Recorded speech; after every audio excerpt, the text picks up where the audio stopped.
Could you elaborate on the, because it's been 2 weeks, the I'm I'm I'm um I'm blinking on the drow situation. Got a pro Go ahead.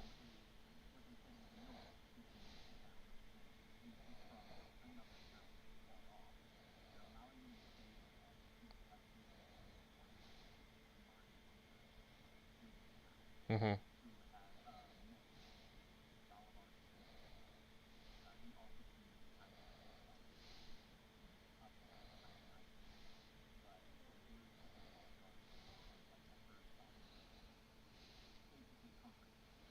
Mhm.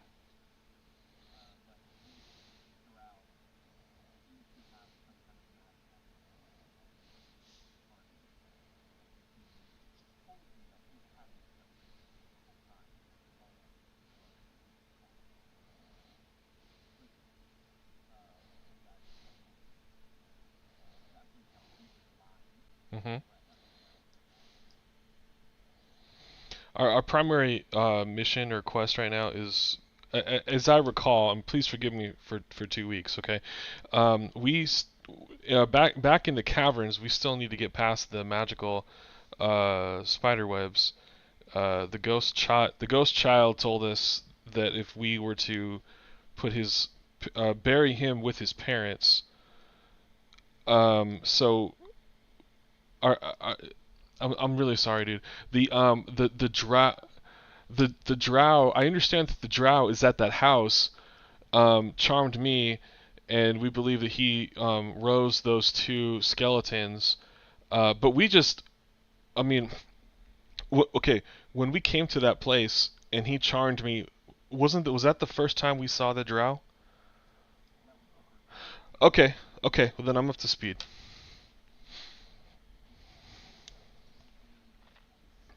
Okay.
Yeah.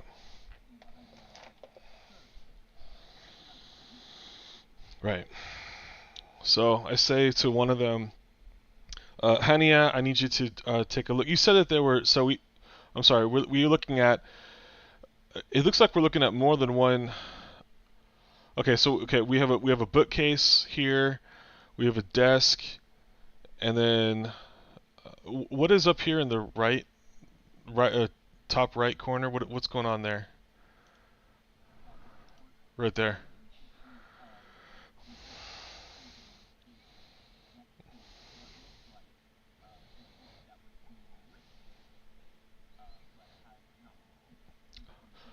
Okay. So what I'm gonna do, I'm gonna command my retainers to spread out. You know, as Zariah is one of them, he goes over to the. I command him to go over to the bookcase. Hannah, I can't pronounce these names. Okay, whatever. Um, I don't. Yeah, this guy and this guy, I don't really care. They're beneath me anyways. So I just want them to spread out. I myself am going to be walking to the center of the room right here, and with my hands behind my back in this sort of authoritative stance, observing what they do.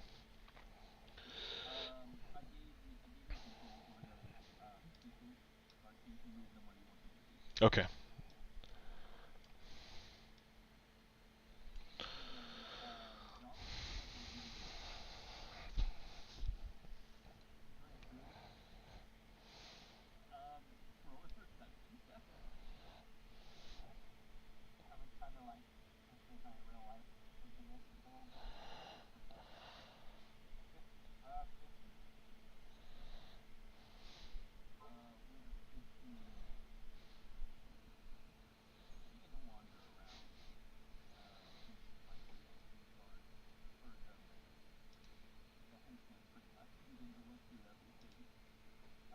Over to one of the other tables, and on the floor you see that there's a bag of something that hasn't been opened, and it looks like it might be food. I reached down and I Oh, slowly. Huh? you pick it up and you see that it appears to be a local baked delicacy from the Doorstone mine owners called Doritos. I sniffed them to see kind of like how old they are. They smell The stale. bag still seems sealed shut. I just try. Hmm. I don't know. I'm in a necromancer's house. I'm not eating that. I mean, you're the one that said you went to look for food. I just kind of look at it and laugh. Huh. Interesting. I'm going to step right over here and take a look at this book with this table with the open book on it. Sure.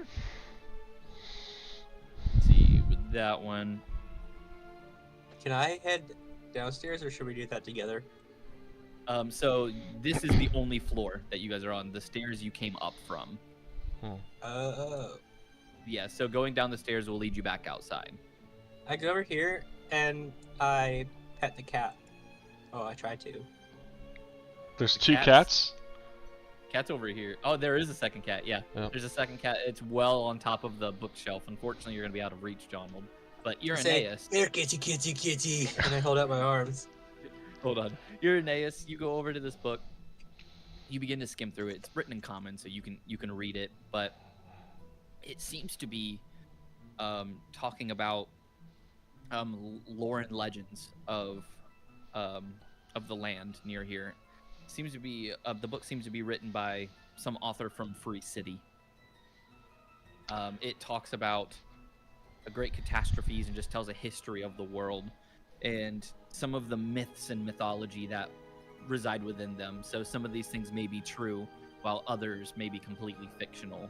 But this is just saying what each culture has believed in, and basically just gives you it's a very, very long book, but it's a rundown of almost the whole of the whole world Oh, from wow. the perspective of one singular man who has seen what he claims to have seen all of this.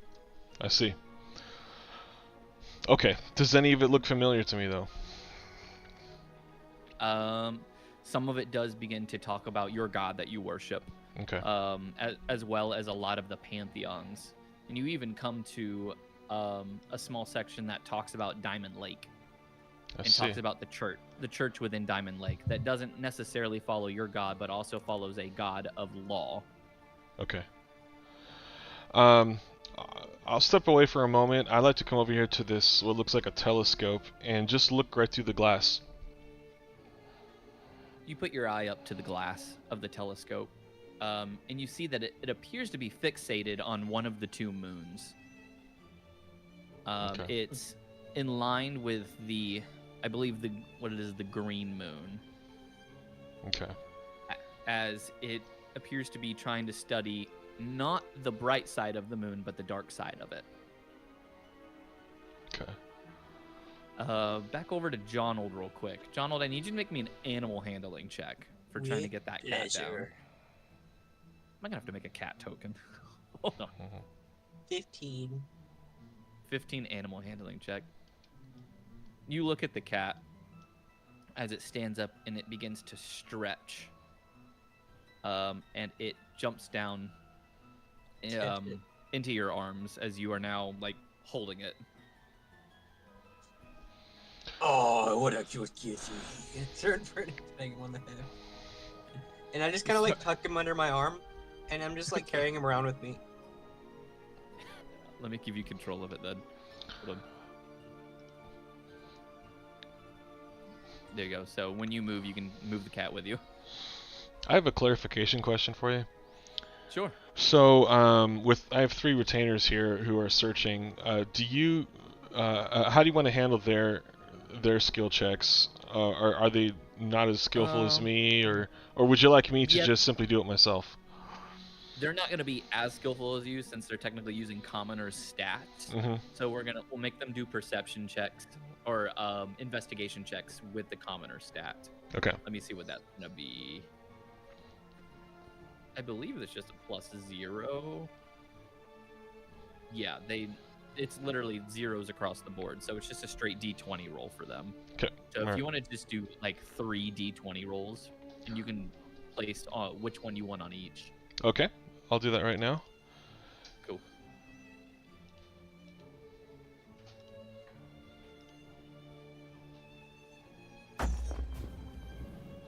$12, 13, and 19.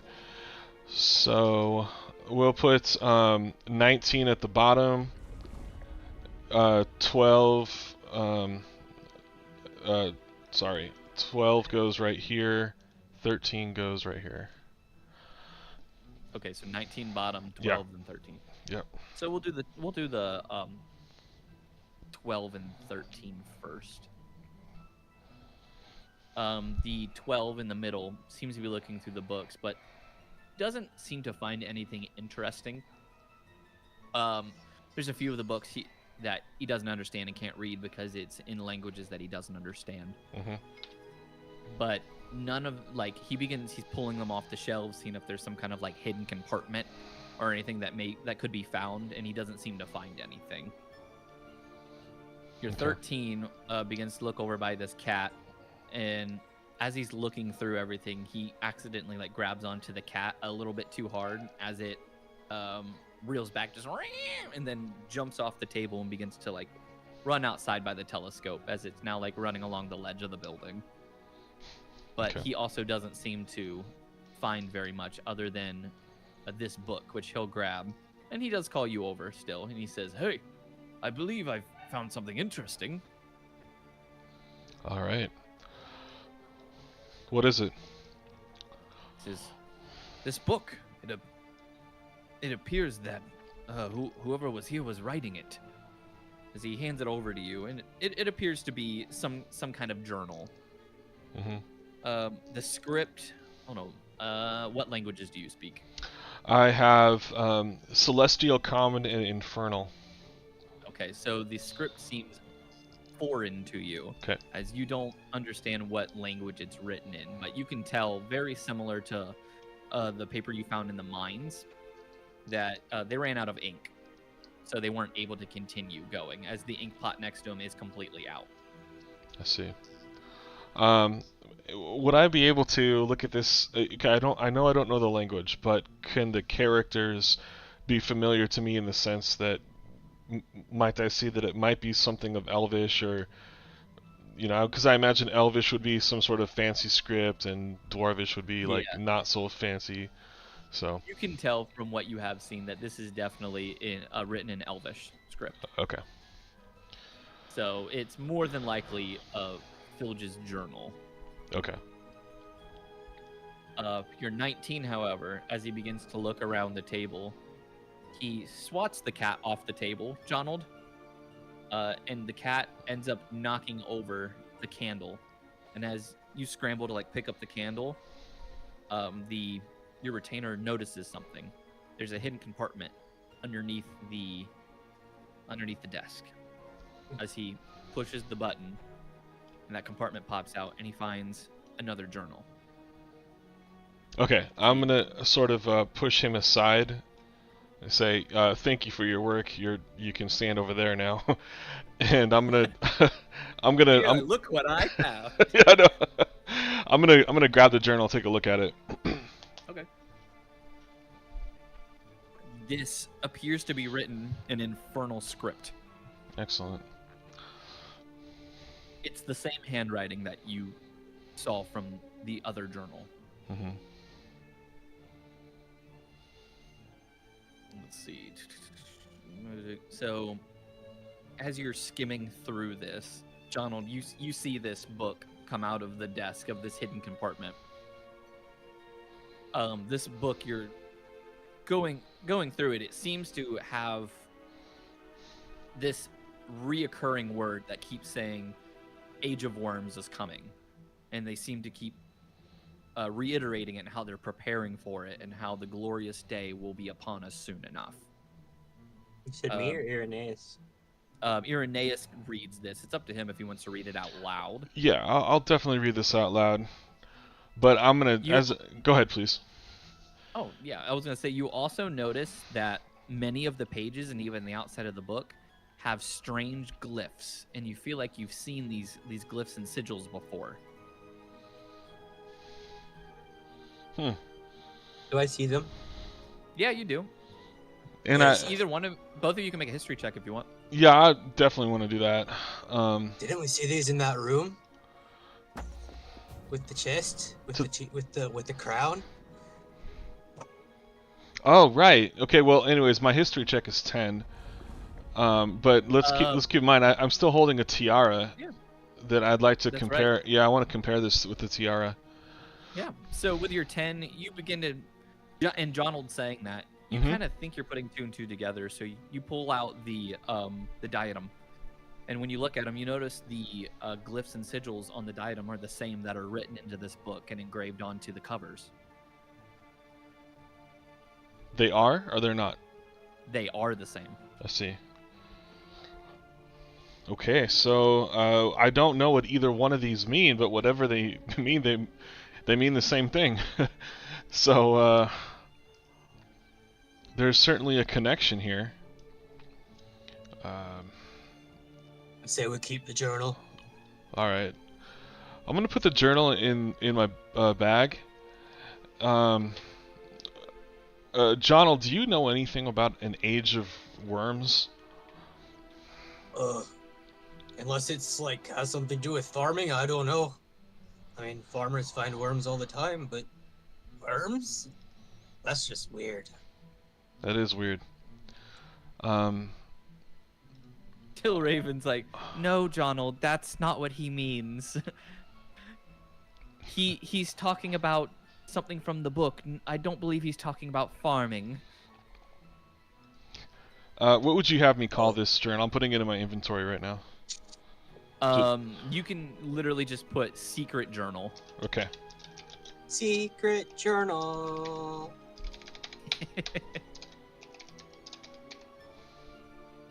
Secret Donald. Okay. Well, this is not dirt on the drow, so I suggest we continue to look around. Speak with animals by chance?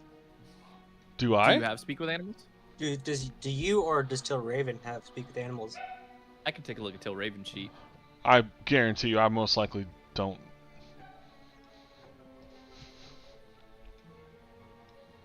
I don't. Let me see. Till Raven might. We're gonna She's a ritual spellcaster, so she should have it. Well, that's this thing. She may not have that prepared. She does not have speak with animals. Dang. I would like to investigate this contraption right here. Oh, is that a contraption? I'm sorry. I thought that was the design on the rug.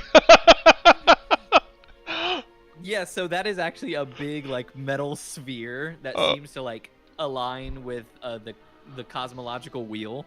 Okay. I just assumed you like stood on top of it. Sorry. I was like, I'm watching everything. I'm gonna I didn't say anything, so you're good. I'm gonna stand by Jonald as he takes a look and does his thing. Tilraven will also join you. 11 investigation. Perfect. Yeah, so we'll have each of you do an investigation. Oh, each of us? Yeah, each of you can do it. Nat 1. Oof. You're like, this looks like a cube. I don't have Tilraven's sheet. Let me see. Investigation. It's a Nat 1 Great minus at it. 1. I'm gonna find out. It's a 7, so Jonald has the highest. Jonald, with your investigation, you're the only one that seems to be able to find this, but there's this small panel that you see that appears to control the contraption. As you push the buttons, you see it begin to move as it's aligning the what looks like each realm into a different position, and it seems to replicate different parts of the year. As you continue to push the buttons, you somehow push it in a very specific order that causes all of them to raise up, and you see a small door open on the bottom of this metal contraption. What? And I go up and I open the little door. As you open the little door, you reach inside, and you find what seems like a pouch of spell components. It's like, my arm! My arm! A pouch of spell components, tons of rolls of blank paper that look like they could be used for inscribing spells on. And then you also find a deed. This deed appears to be to the farmland. I read the one that we found the bodies at. Yes. So, like a thing that says he owns it. As you begin to look through it, you find the deed has been written out, and there's a proof of purchase on the land in the name of Filge. Why am I getting... Yeah, go ahead. Sorry. Arrhenius, we might need to get out of his house, like, right now. I'm having some deja vu. What's going on, Jonald? I found a deed to the farmlands that we're defending. It says it belongs to Filch. Okay, and so again, out of character, I have to know, why does this sound familiar to me? Like something. So you guys argued with him, or argued with the one of the town leaders last time about ownership of the farmland and what are the laws in it? Can he just go in and do this? And they're like, yes, it's been abandoned for so long that anyone's allowed to go in and do what they want. But you found the deed to the farmland, and it's currently in Filge's name, which means he must have recently bought up that farmland. So, was the issue regarding whether or not you're allowed to raise two dead people as undead in land that? Okay, I see. Tilraven was arguing the legality, can you just go into someone's land, raise their bodies, and just use them as fodder? And they're like, legally no, but it depends on if they're within city limits and how long they've been there. But they were also told that the farmland is outside of city limits, so it's just the rule of the land out there rather than the rules of the town. So the land belongs to. Did you say the name was Filch? What was it? Yeah, Filch. And that is not... I'm sorry, you guys. I'm having a really hard time remembering. No, you're fine. Good. No, so that would mean that he apparently has legal claim to those bodies, but that doesn't mean it's right. Yes. But I'm so sorry. Again, I keep apologizing too. Sorry about that too. But is Filch the name of the drow? Yeah. Filge is the name of the drow. Oh, okay, yes. okay. Well, then that all comes together. I see. So he had legal right. Okay, so he had legal right to do that. What are you thinking, Jonald? You said you wanted to get out of here now. Is this enough? I think we may have crossed some boundaries. If Filge were to ever try to press charges, I think we would legally be in the wrong here. Because we... Well, unless, technically, we are hired on as investigators. So technically, we're not breaking any rules. But... I see. This is also a bit disturbing because it seems like Filge is planning something, and it seems a bit cultish, if you ask me. I remember Tilraven talked about hooded members. Maybe he's working with them. Maybe we can find something relating to them here. Yes. We can do... Let's do that. Because I don't know that... I mean, I don't know that our search here is complete. We've only determined that he has claim to the land, but... And then you also found that secret book that's written in Infernal that seems to talk about some event called the Age of Worms. Did you say that it was written in the same handwriting as the Elvish script? That is correct. I see. Well, we just don't know enough people who are bilingual. Well, the right kind of lingual anyways. I'm going to move over here. Is there anything to inspect in this area here? Yeah, I mean, there's just books and everything laying everywhere. It seems Filge has been going through quite a few of them, and these ones specifically, they all seem to have the same theme. They're either storybooks, they're prophecy books, history books. They all seem to talk about the end of the world. What are these scrolls over here? Let's see. You said scrolls? Mm-hmm. Where? Are you talking about on the bookshelf? Those are books. Yeah. Those are all books? Yeah, those are all books. Those little tubular things? Yeah, so the map maker made books standing upwards. So you kind of had to see they're like... I some, see. Yes. Some they're books, and some of them... It actually looks like some of them are scrolls. But we're going to say they're books.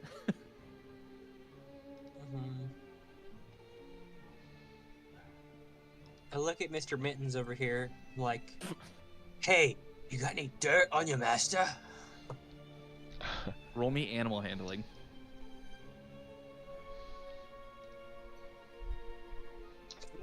Or he goes, meow.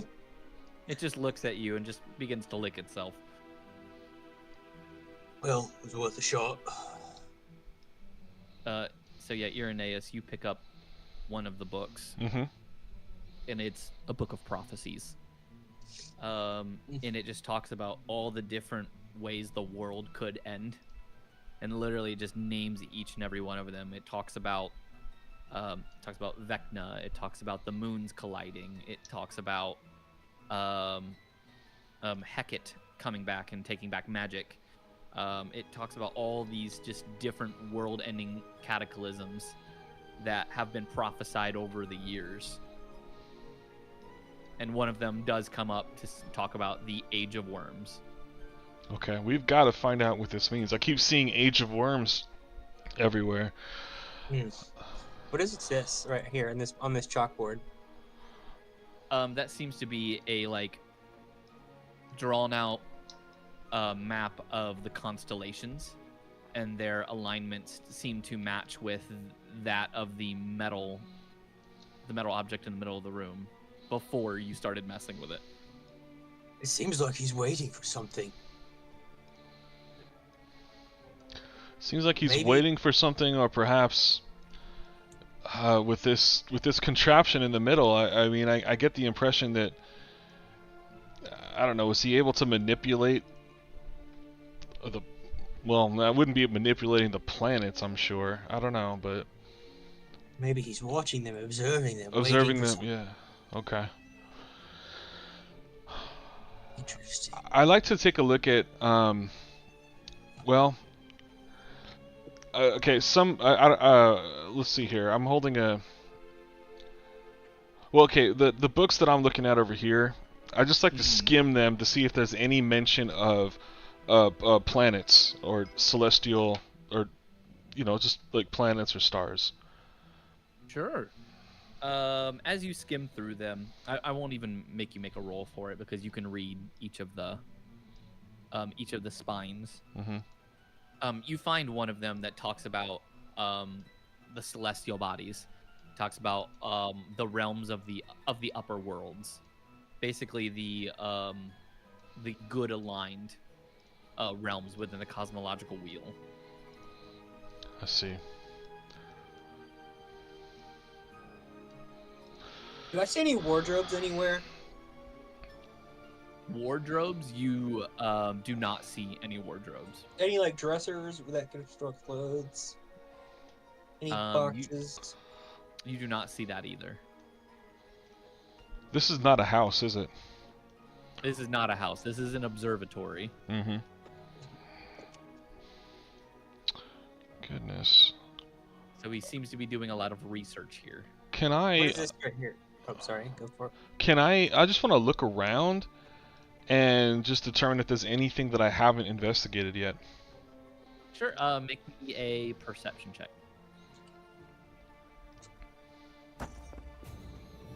8. 8. With that, you look around and you feel pretty confident that you've investigated and you've looked through almost everything. What is this right here? This little binder full of papers.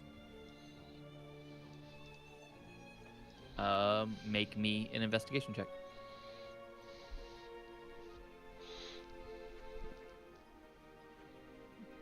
13. 13. As you begin to look through them, they seem to be receipts and financial records from past purchases. They all seem to be in the name of Filge. Do any of these purchases look like really suspicious or weird?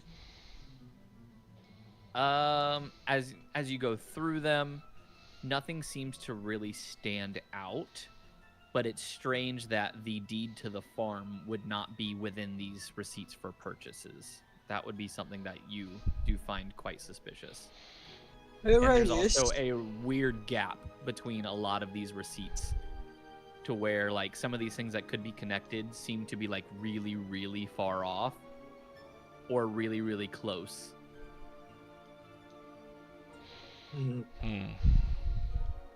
The only common denominator you find between these receipts is it seems that everything here in this folder appears to have the purchase signature of Filge, and that the seller has always been Balabar Smenk. Interesting. Hey, Ranius. Yeah. I think we found something interesting here. It looks like Filge has been working with Balabar. Smink, the old man. The one that's been causing problems when we approach the observatory. I see. We might need to have a little chat with him. I think you're right. Can I... Do you have like a journal on you? Do I? Me? Yeah. Yeah. Um, Would you mind making a list of these purchases? Oh, sorry. You talking to me, Donald, or? Yeah, you must have Yes, been. sir. Obviously. I'm sorry. Okay, so let's see. What can I do with that? My inventory. You just like write list of receipts, like or copied list of receipts or something like that, Yep. Okay. Well, and then yeah. I mean, let's just assume that I can. I mean, I don't see anything to write on in my inventory. I'm just gonna grab a paper. I'm sure there's a blank paper here somewhere. There's plenty of them. Remember, there's all the rolls of parchment that are underneath the strange machine. Yeah, and so I take a quill and I'm ready to copy anything down. What do you got there, Donald?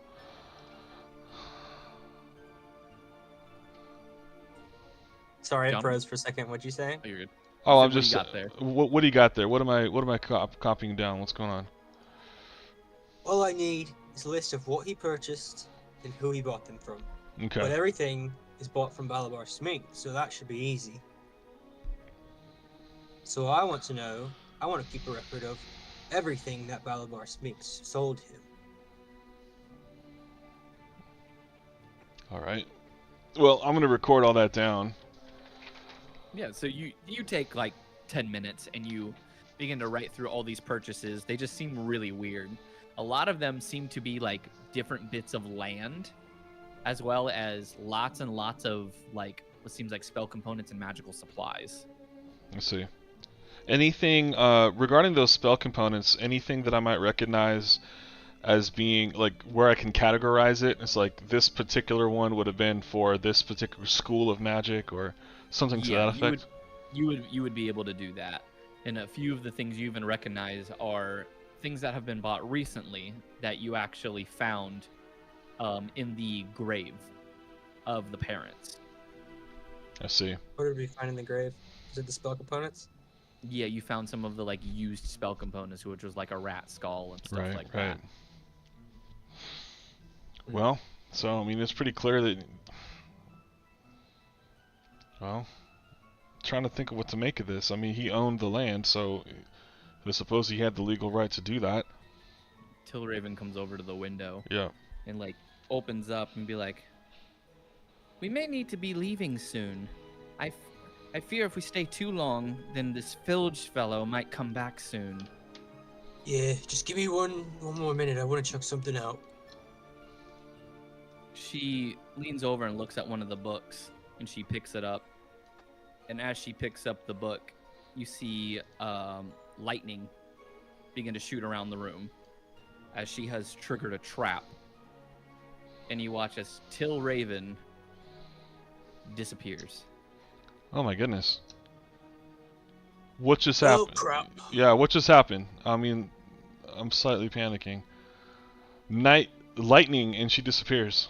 I call out to her. Where are you? There is no response. I want to check under the But- rugs for trapdoors. Sure. You begin to look under the rug, and you actually find that there are glyphs of warding underneath the rug. I drop the rug and I step back. Holy crap. Arrhenius, I don't think we've realized this yet, but this place is insanely trapped. Okay. Perhaps we should leave. I'm with you on that. Alright, let's make our way out of here. I'll go ahead and switch the music. I will be right back. I need to grab some water. Oh, you're good. So I'll go ahead and put the music on pause. With that, we'll go ahead and take like a 5-minute break. Sounds good.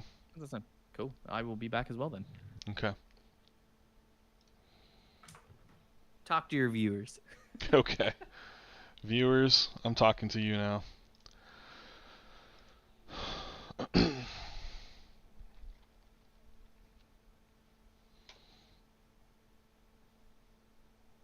Actually, I need to fix this layout. It's driving me crazy.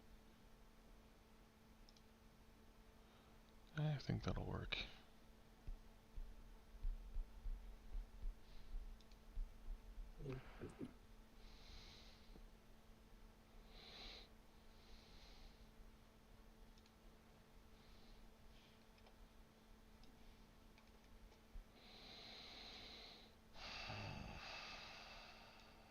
Oh no, the trap caught Darian too. Yeah. Ooh, he disappeared. Where did he go? We're just taking a 5-minute break. I got you. What do you think so far of the campaign? To be honest, I'm struggling. I mean, I'm enjoying it, but I'm struggling a little bit here. The 2-week break kind of wrecked me in terms of my memory, because I'm DMing 3 other games right now. Oh, I got you. So, anyways, but yeah. So right now, would you mind just helping me, just get me up to speed in 5 minutes here? Like, what are we doing exactly? I know. Look, my mind is focused. We've got a kid who's dead. He wants to be put to rest. We put him to rest. The problem is his parents' bones are not there. We need to get his Correct. parents' bones buried there. We believe that they have been reanimated and are standing outside, or they were standing outside. That's the. Hmm. Are they? They're not outside this observatory now, are they? Not at the moment, no. Okay. Um. Not that I don't think so. They could be, but we Okay. also remember that there's a bunch of guards outside waiting for us to investigate. I'm pretty sure. Right. So when we returned, when Filch cast that spell on me, we left. When we came back, he wasn't there anymore. Do I have that right? Right. Okay. Correct. So he's gone. Um, we can ask Darian when he gets back if the skeletons would have gone with him. If we don't know that. Okay. And right now, he hired us to come in here to find dirt on him, but we haven't really found. What have we Yeah. found? I mean, We found some like things on the Age of Worms and prophecies, and but we did find that thing with the ruined the infernal glyphs. yeah. Raven disappeared. We've what else? We found the receipts that were connected to Balabar Smink. And Yeah. Who? apparently Oh, oh, he's oh, oh. related. Who is he? He's that. Remember when we first approached this observatory and that old guy came up and was like, "What are you guys doing here? I'm a noble." Yeah. Yeah, so that guy is Balabar Smink, but apparently he's not. Apparently he's like a wannabe noble. Like he thinks he's like really high. hot, he thinks he's like a hot like topic in the town, but he's kind of just like an I don't know, like a self-proclaimed noble in a sense. So like he seems to be connected to this and what's happening. Like so, I guess it's like he's our next step in this campaign if we want to get more information on Filge, because I want to see if Balabar Smink knows what's happening and why Filge is investing in all this stuff. Okay.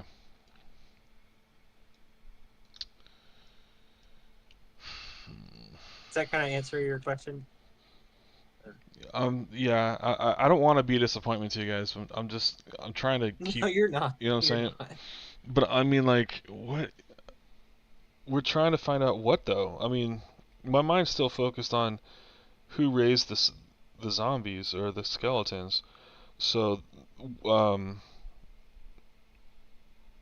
what? I guess we're trying to find out who this Field guy is and what he's doing. That because he's kind of getting in our way, and he's basically dug up the bones of something that we're looking for. And to make it weirder, now we find out that he might actually own the place, or he has a deed that says he owns the place. So, I guess it's really like, should we continue this? Because like I had a hunch that like the dude was lying and was thieving and stealing graves, but I didn't know that he actually had a deed to the place.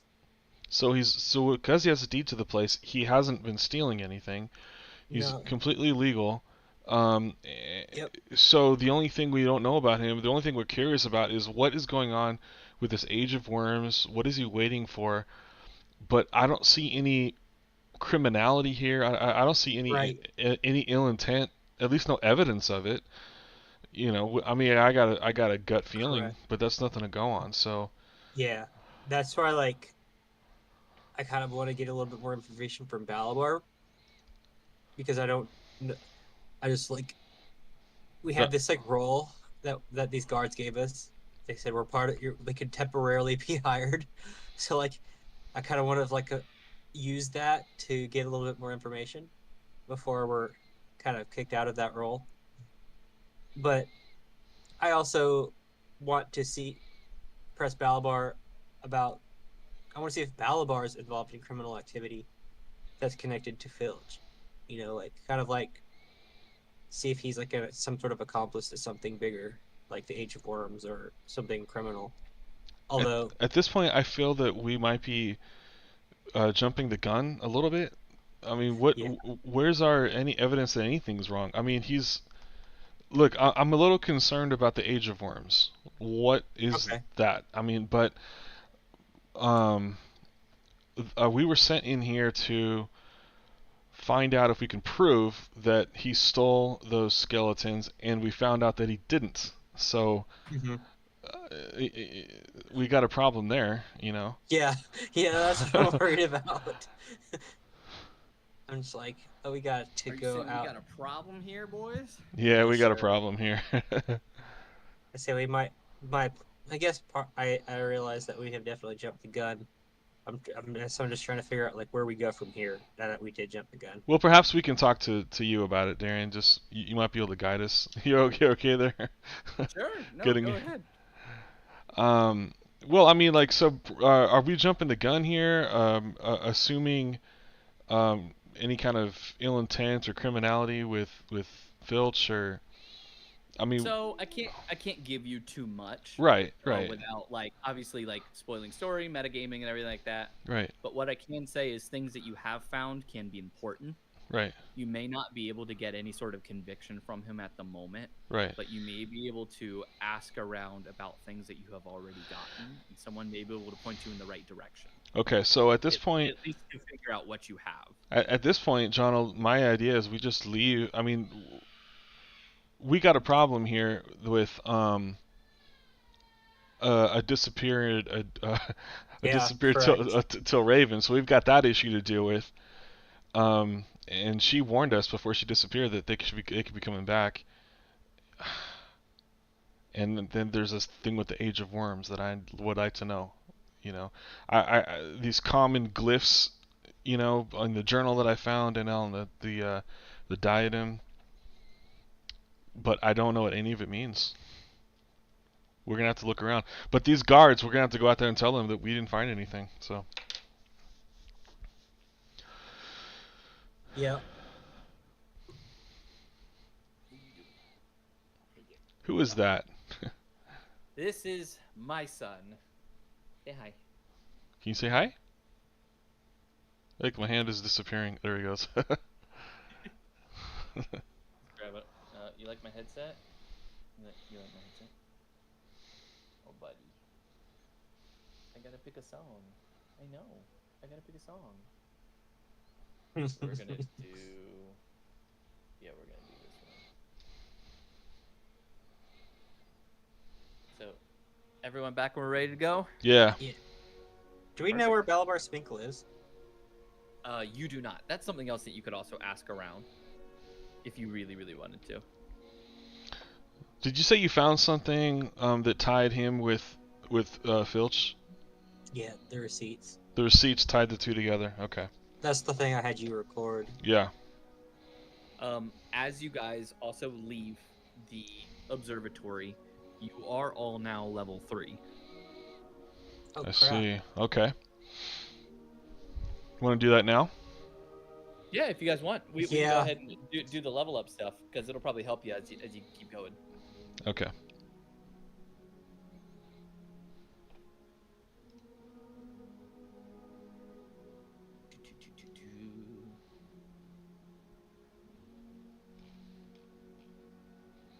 I'll go ahead and move your guys' characters to where they need to be.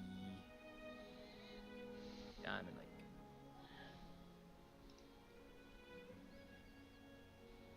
Sweet. I have proficiency in Smith's tools, and I can speak Giant. Speak, read, and write Giant. On a level up? That's awesome. Well, for my Rune Knight. Oh, right. I forgot you have Rune Knight.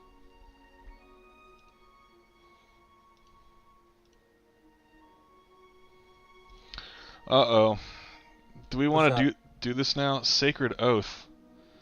It's time. I've just become of age. Happy birthday! Yeah. Oh boy, here it goes. Well, It is up to you. I was gonna say like we can have that like role play moment if you really want, or it can be like later that night when you like when you go to sleep, maybe you have an encounter with your god, well, or even if you go to like the local church or something. Hmm. and it's when you like officially make your full oath.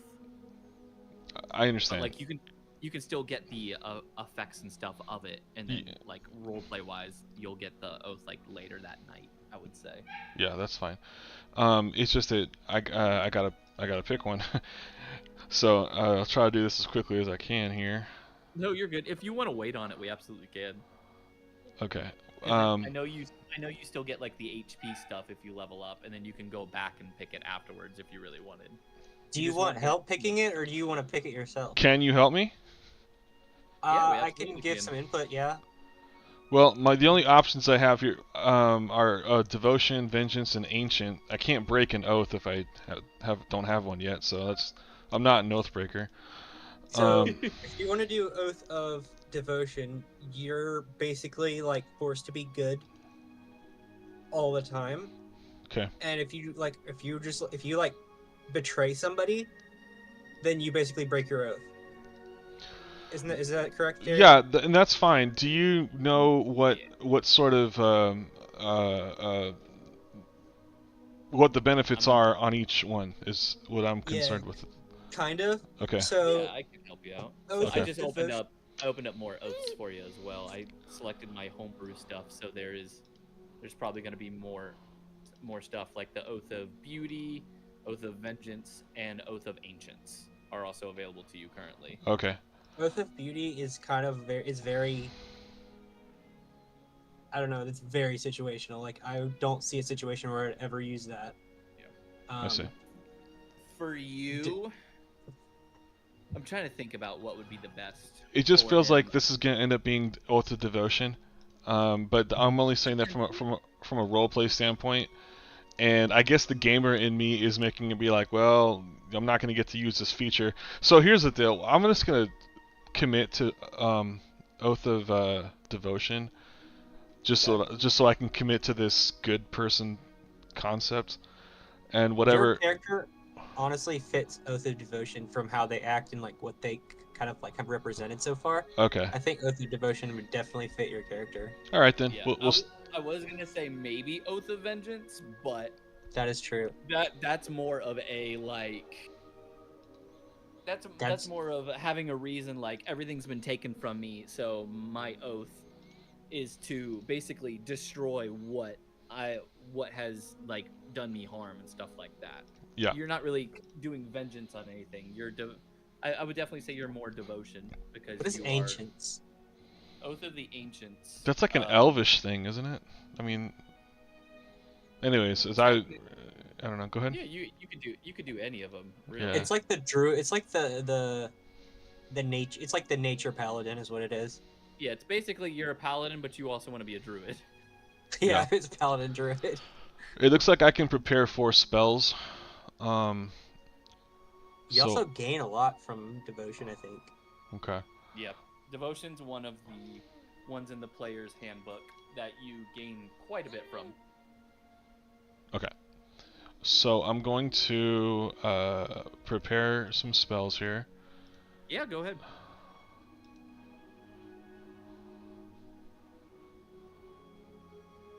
This one's called Test Spell. I guess that's. Oh, I see. Oh yeah, don't do not, test spell. not that. Go ahead. Okay, okay. Yeah, I'm gonna turn off your homebrew stuff now. Oh, go ahead. That's fine. Let me I refresh the. forgot to turn that off. Okay.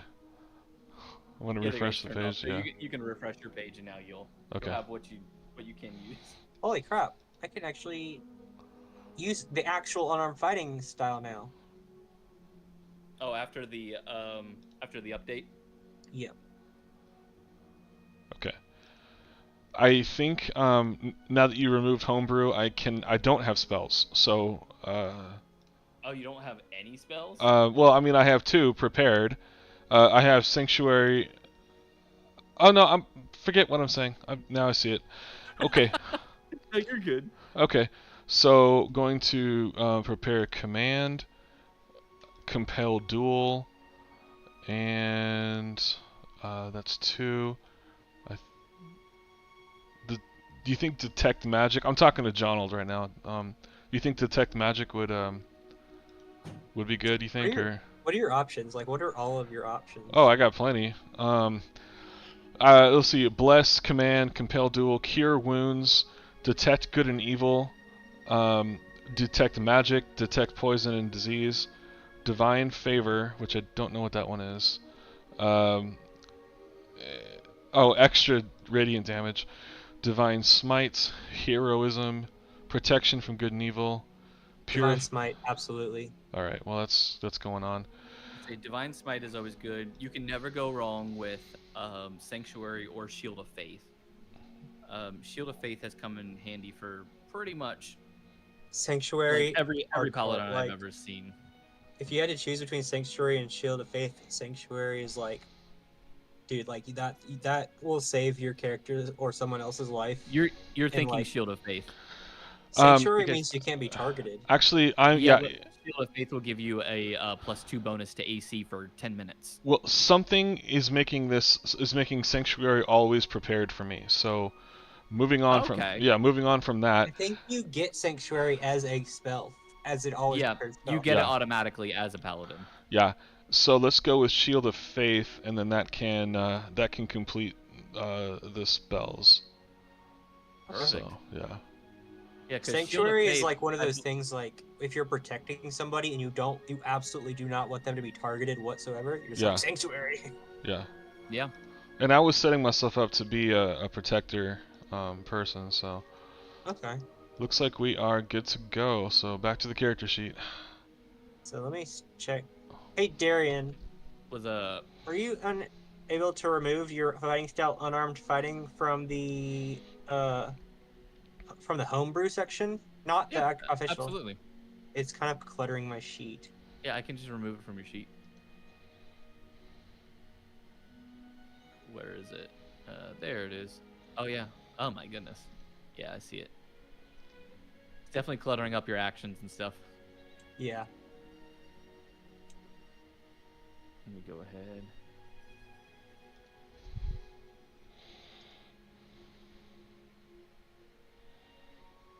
Because you're Rune Knight now, correct? Uh-huh. Did you buy the actual Rune Knight thing? No. It's a base. It's one of the base things, I think. Is Rune Knight? Because I'm pretty sure you still have to own it. I don't, but Rune Knight is not a base class. Yeah, Is that- Rune Knight isn't Oh. from. I mean, even if it is from Player's Handbook, I don't think it's a base class. No.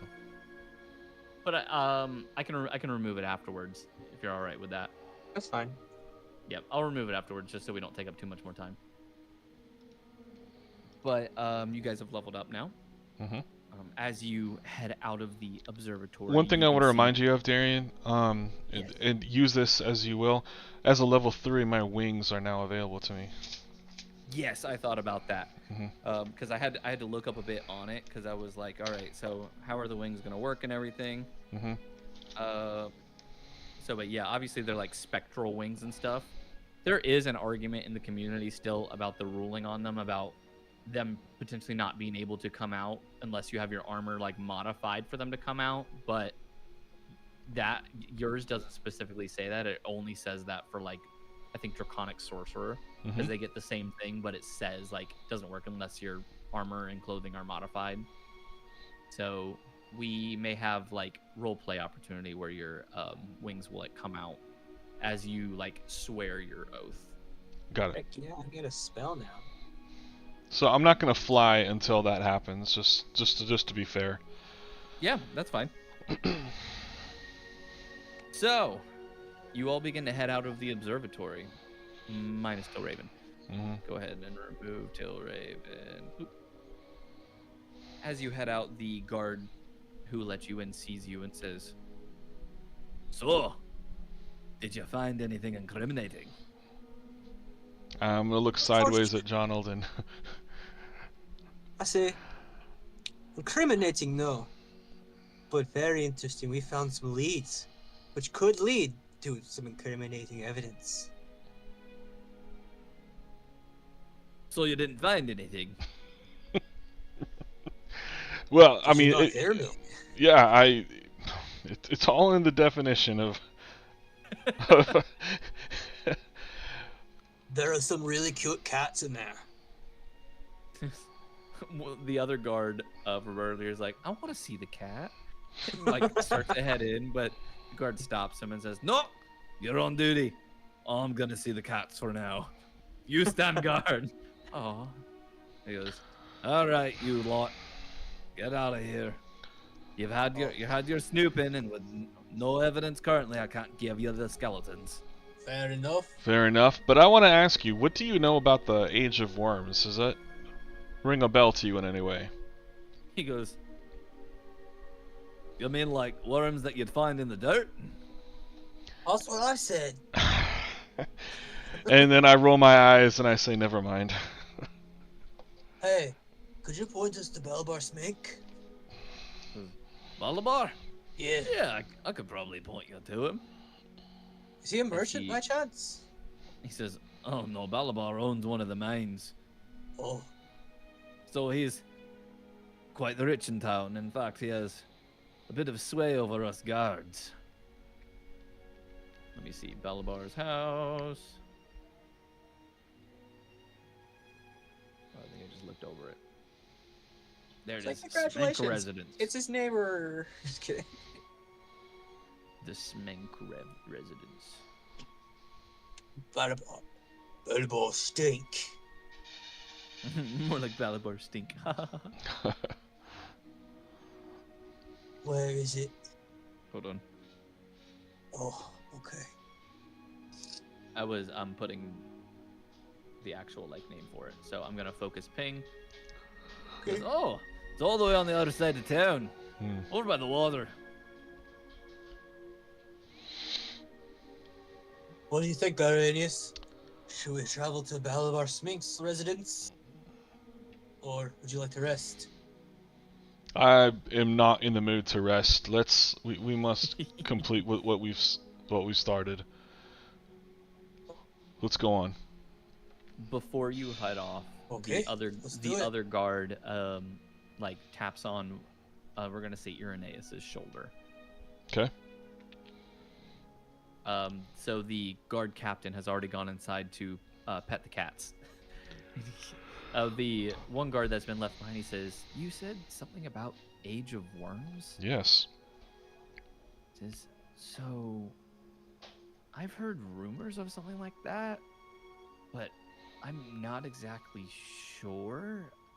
I remember hearing something about it being like a catastrophe that was supposed to end the world, but that was like, I thought like a legend, and it was in a bunch of books that have been read before.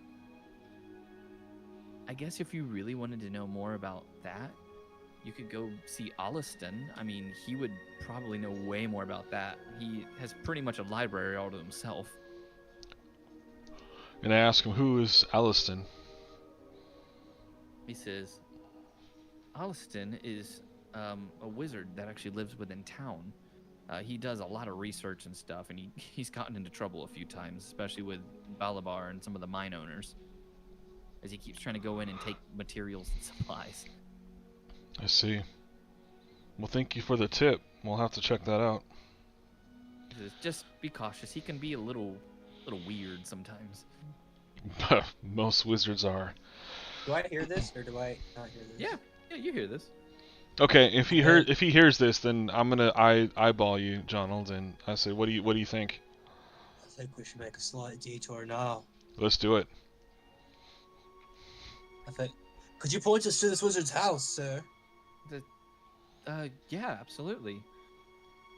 Hold on, let me see. Actually, he's quite close by. So he points over. Hold on. Let me reveal this. This is now on the map layer. It says, yeah, he's actually just right over yonder. Focus ping. House number 18. He's not far from you guys. He's maybe like a 5-minute walk. Oh, I see. Oh, I can see it over the. Yeah, we probably have line of sight on. Well, almost, anyways. Yeah, I would say you guys have line of sight. Sure, Okay. Head over there now. Let's go. Let's go. All right. Thank you, guards, for your time. We'll be going. Yep, they say, just remember, I did say he's a little weird. Oh, we can Especially when handle it comes weird. to his books. Yeah. Also, weren't there more of you when you went inside? Oh gosh. Unfortunately, yes. Yeah. Where's the other then? We honestly don't know. We don't know. Well, she's not That's a inside little anymore. suspicious. She picked up a book and then disappeared. Yeah. Uh-huh. Like a trap. Right. Some sort of teleportation magic, I guess. Right. I believe you should probably be on your way just in case guard captain finds a body inside. Well, let's be on our Okay. way. Yeah. So then we'll start heading out towards this Alistan residence. Sure. Yeah. Very quickly, you guys are able to head over to the Alliston residence. I do feel Like a you little said- I do feel a little weird though about just going, okay, well, till Raven just left, let's go somewhere else. Let's go I mean- over here. I mean, I just want to make it known that I am concerned for her, you know. Yeah. But- I But had to do something since she's not here. okay. Charles like, we'll figure it out later. Yeah. I didn't want Okay. to just like completely write her out, but I have something set up. So if she does come back, it'll be like this like weird return, but it'll at least be interesting. Okay.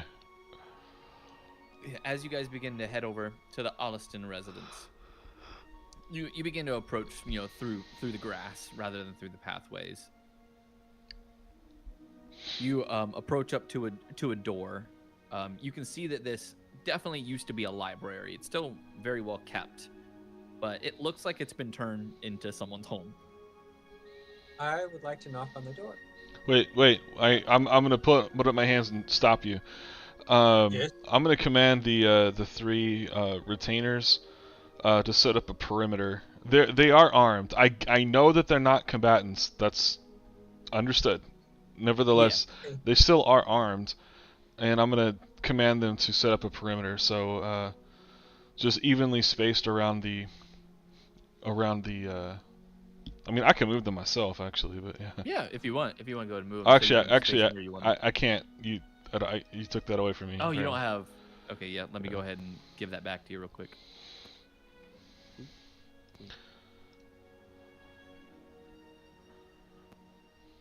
Okay.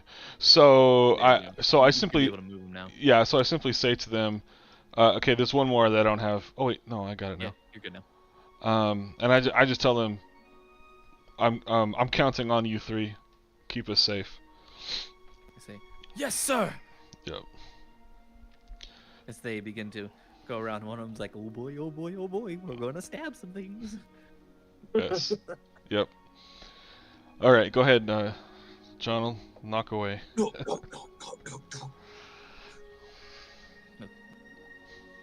You hear muffled through the door. What? Who's there? Is this the Alistan residence? Oh, yeah, give me 1 second.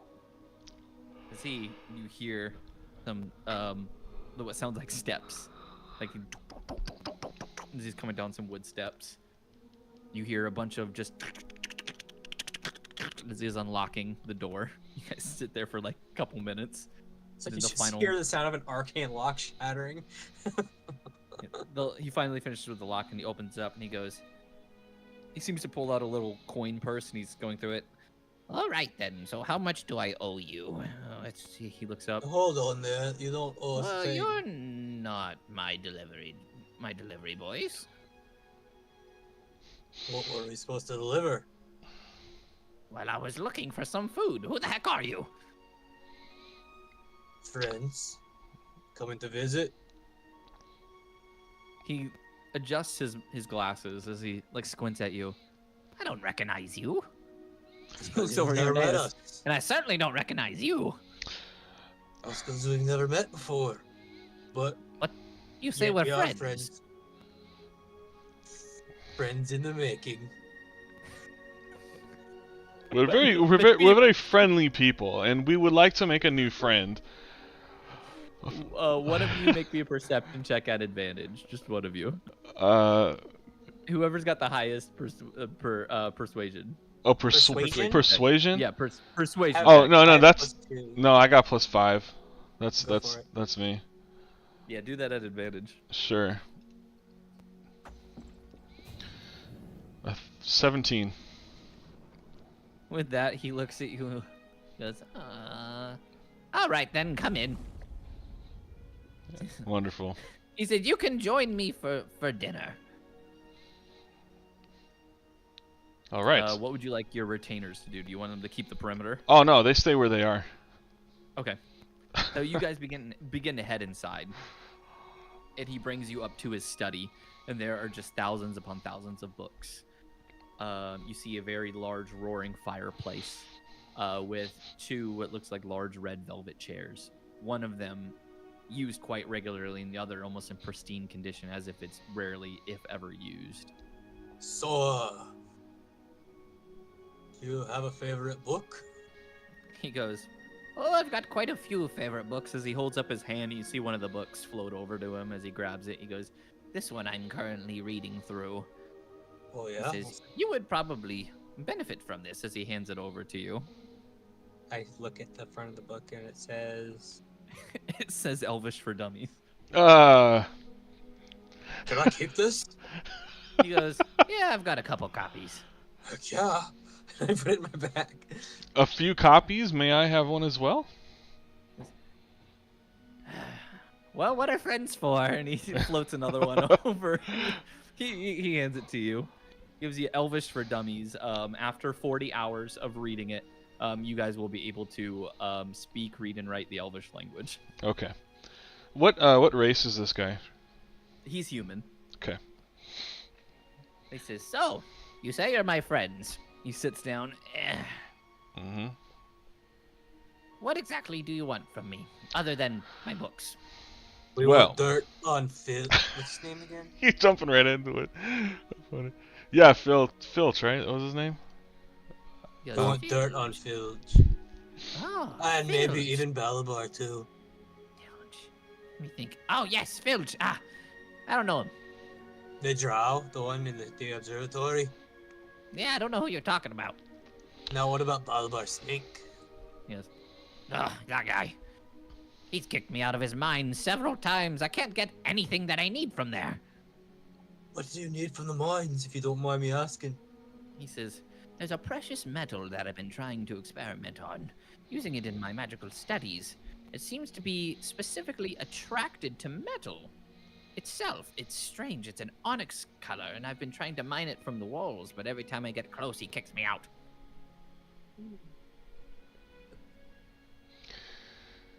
Say, you wouldn't be able to get some for me, would you?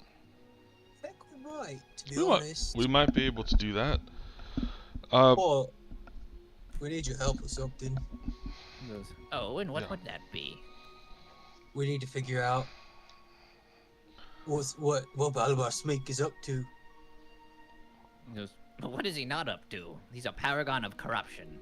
Well, let me ask you this. Have you ever heard of the Age of Worms?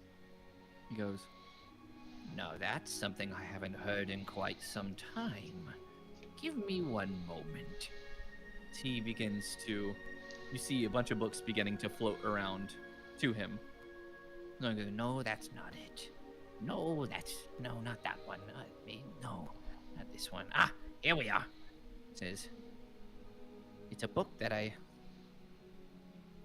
had for quite some time. It's unfortunately transcribed, so not much on it, but it does talk about the Age of Worms. And you begin to notice some of the glyphs and sigils within this book are the same as the book that you found, as well as the diadem. It says, actually the medals that I'm wanting you to get are going to help me try to study these runes more, because I believe I can get a better look at them in a better magical presence if I'm able to have these medals. I say to him, "What do you make of this?" And I hand him the diadem. He says, well, He says, "Holy bleep." Isn't that quite a beauty? Where did you find this? In the mine. Is it the same mine he's referring to? No, you found it in the Whispering Cairn. Okay, Whispering, yeah, right. Yeah, well, I found this in a chest in the Whispering Cairn. I don't know what it means. What? I don't know what the glyphs mean. Well, tell you what. If you can bring me the metals that I need from the Doorstone mine, I will gladly study this for you and give you any information I get on it. Sounds like a plan. Okay. I'm trying And to if you keep. happen to run into Balabar while you're in the mine, I mean, if an accident were to fall upon him, Well, you know, no. I guess it wouldn't be the end of the world. One for a fight, but I ain't one for murder. Well, I didn't say murder. I said, you know, an accident, maybe rocks fall or something. You know, cave-ins happen every now and then. Yes, every Caused now by and then. nature. Okay. The journal that I'm carrying, I forget if it's the secret journal. Was I able to read that, or was it not in my language? Yeah, it was because you said you speak Infernal, correct? Oh yeah, right. So that was the Infernal Yeah. one. Yeah. Can you remind me what the journal said? It was a lot of the same things about the Age of Worms and how they hope Right. to bring it upon them soon. Basically, as if he's talking like some group is basically planning for this. Yeah, I want You to know? talk to Aliston about that. I'm just saying, look, I found this journal. Look, you said that you haven't heard of the Age of Worms in some time, but it looks to me like someone is trying to bring this about, and I've shown him the journal. He looks at the journal and begins to read through it, as it seems he is very bilingual and can read through it. Excellent. This is quite fascinating. Whoever this Filge fella is, seems to be quite in line with the Age of Worms. Oh, right here. Well, how convenient. It seems he talks about one of the mines in town being a meeting place. In fact, it's the Doorstone mine. Is that the one that has the metal in it that you need? That is correct. Well, it does look like our interests are now aligned. He goes, indeed, I would have to agree. Okay. Well, Donald, we have somewhere we need to go now. But We do. I don't want to forget that we are still trying to find the remains of a young child's parents. Correct. Boy, Well, I think we have to put that one on hold. Okay. Hold mention on that. Maybe we'll uncover some stuff as we dig deeper into Filge and Malabar and these mines. Okay. Yeah. We need to. Yeah, I vote that we go to this mine. Shall we rest first? It's been kind of a long night. If you do wish to rest, you're welcome to stay here for the night. Just don't steal any of my books. I gave you what you're allowed to have. Don't worry, you've been very generous to us, sir. We have no intention of stealing from you. We only think of stealing from weird necrophiliacs. Says, well, that's quite strange. Just so you know, though, if you do steal a book from me, I'll turn you into one. Duly noted. Is that a polymorph spell? Says, what? No, I'm just going to skin you and turn you into a book. I just like my jaw drops, like just turn around. Anyways, have a good night, you two. I need to go make my morning cup of hot milk. All right.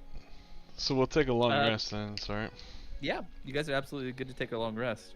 Okay. That got me so off guard, dear. You said what? That caught me so off guard. Yeah, that was. You were really quick on the trigger on that one. That was. I was like, holy crap. Yeah.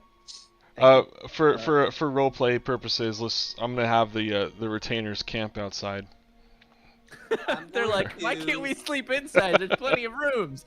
No, you're outside. Sorry, guys. It's part of your training. Yeah. Hold on 1 second.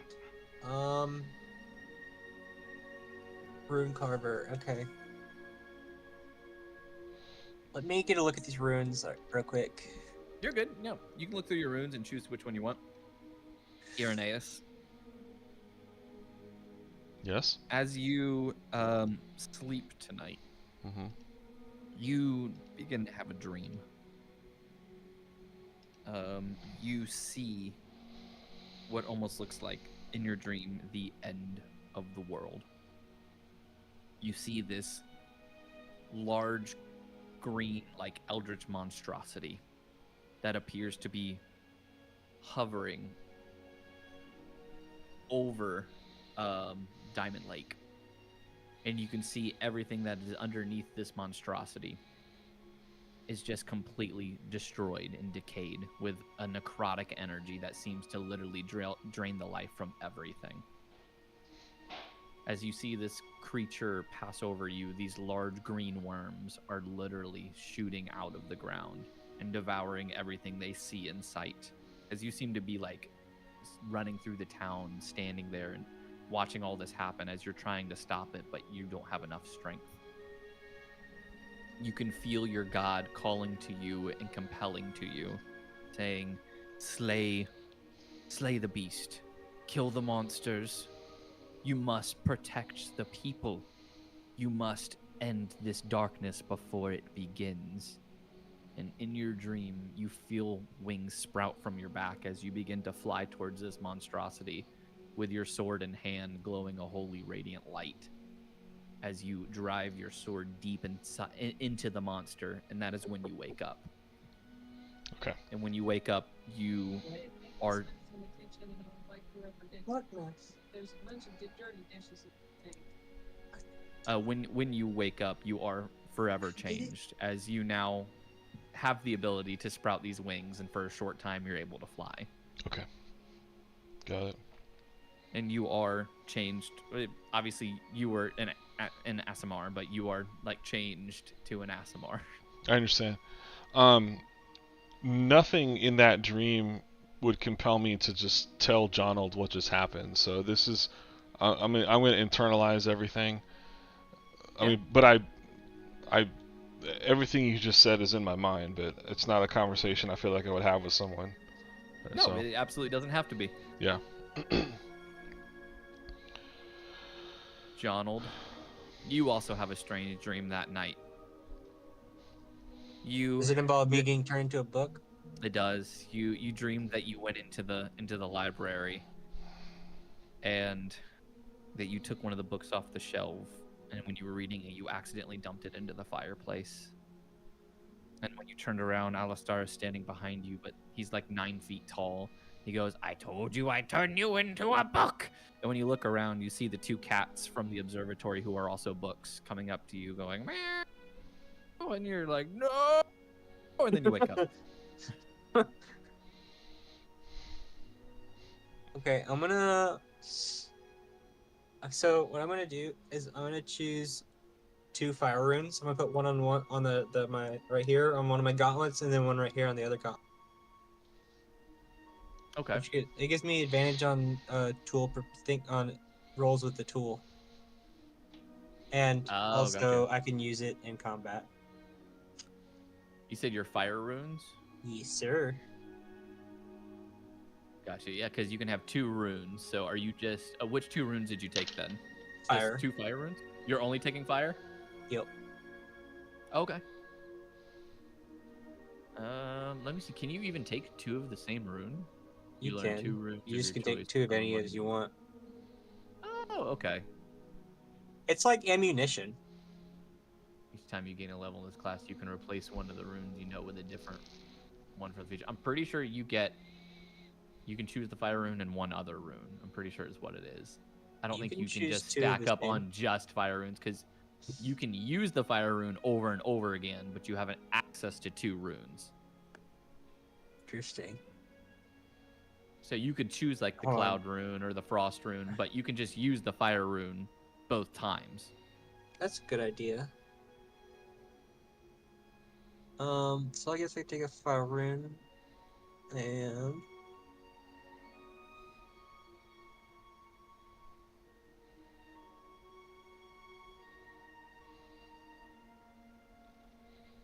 a stone rune. So I have advantage on wisdom or insight. I have advantage on insight checks and dark vision. Only For when the 100 rune is activated. Ah, so when it's on me. Yeah, so it has to be. You have to like use the rune. You have to activate it for It says work. while so they have a passive and an active effect. It says while wearing or carrying an object described with the rune, you have advantage on insight checks and dark vision. Right. 250 So feet. In you addition, have when a to. creature, So you have to inscribe the rune. So you're using one of your rune slots to inscribe the rune Correct. onto something. yeah. Okay. So stone rune Okay. Cool. and fire rune. So I have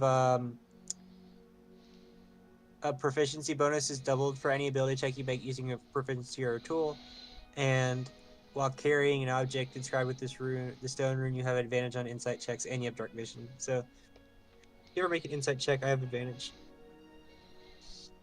Right. And Okay, I can so no, charm yeah, somebody. And Yeah. So just incapacitate inscribing them the for rune. 1 You're right. minute. It's just a passive thing. So you inscribe it, you automatically get that, and then I believe you use the rune for the effects. Cool. So then you're gonna have those runes. Heck yeah, man. Question: How during our long rest, how many hours can I devote to studying Elvish? That's a good point. So for a long rest, you have to do 6 hours of sleeping and then 2 hours of very minimal activity. So you'd be able to do 2 hours of reading. Can I do that as well? Yeah, you absolutely could. I believe your character, John, will. No, yeah, you don't get half sleep. Yours is the same thing. It's 6 hours of sleep, 2 hours of like just light activity.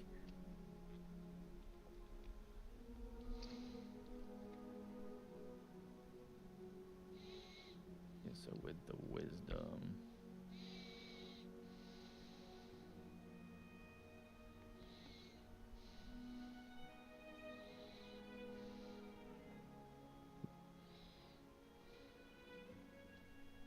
Yeah, nice. Okay. I'm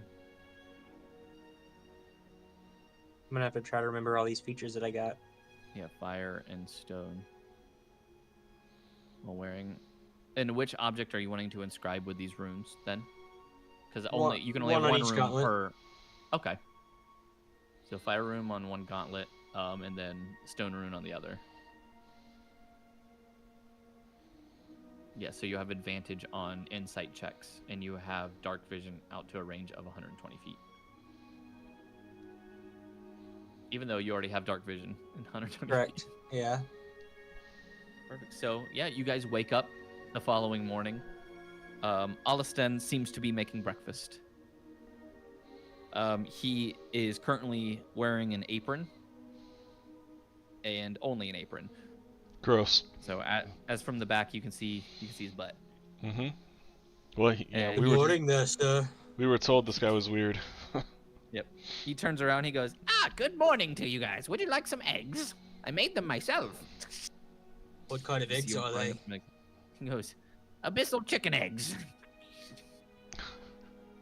Hey, yeah, I'm down. I'll take it. Fine with me. He puts some on your guys' plates and makes you abyssal chicken egg omelets. Are they like pitch black? Yeah, 100%. They're pitch black. They almost look like they're burnt, but you can tell that they're not. I have immune And to. he- I just want to tell you, I'm immune to diseases. Just FYI. Yes. So that worked. So you're good. Okay. I am resistant to poison. So yeah, but you guys eat these, and you have no ill effects on you guys as you eat them. It's up to you if you want to decide whether they're good or not. Most of the time when it comes to food, I just have players roll like a d10, and they can determine on that scale if their character liked it or not, or you can just decide if you liked it or not. Nope. Rolling a d10. I Let's just say they're a little overcooked.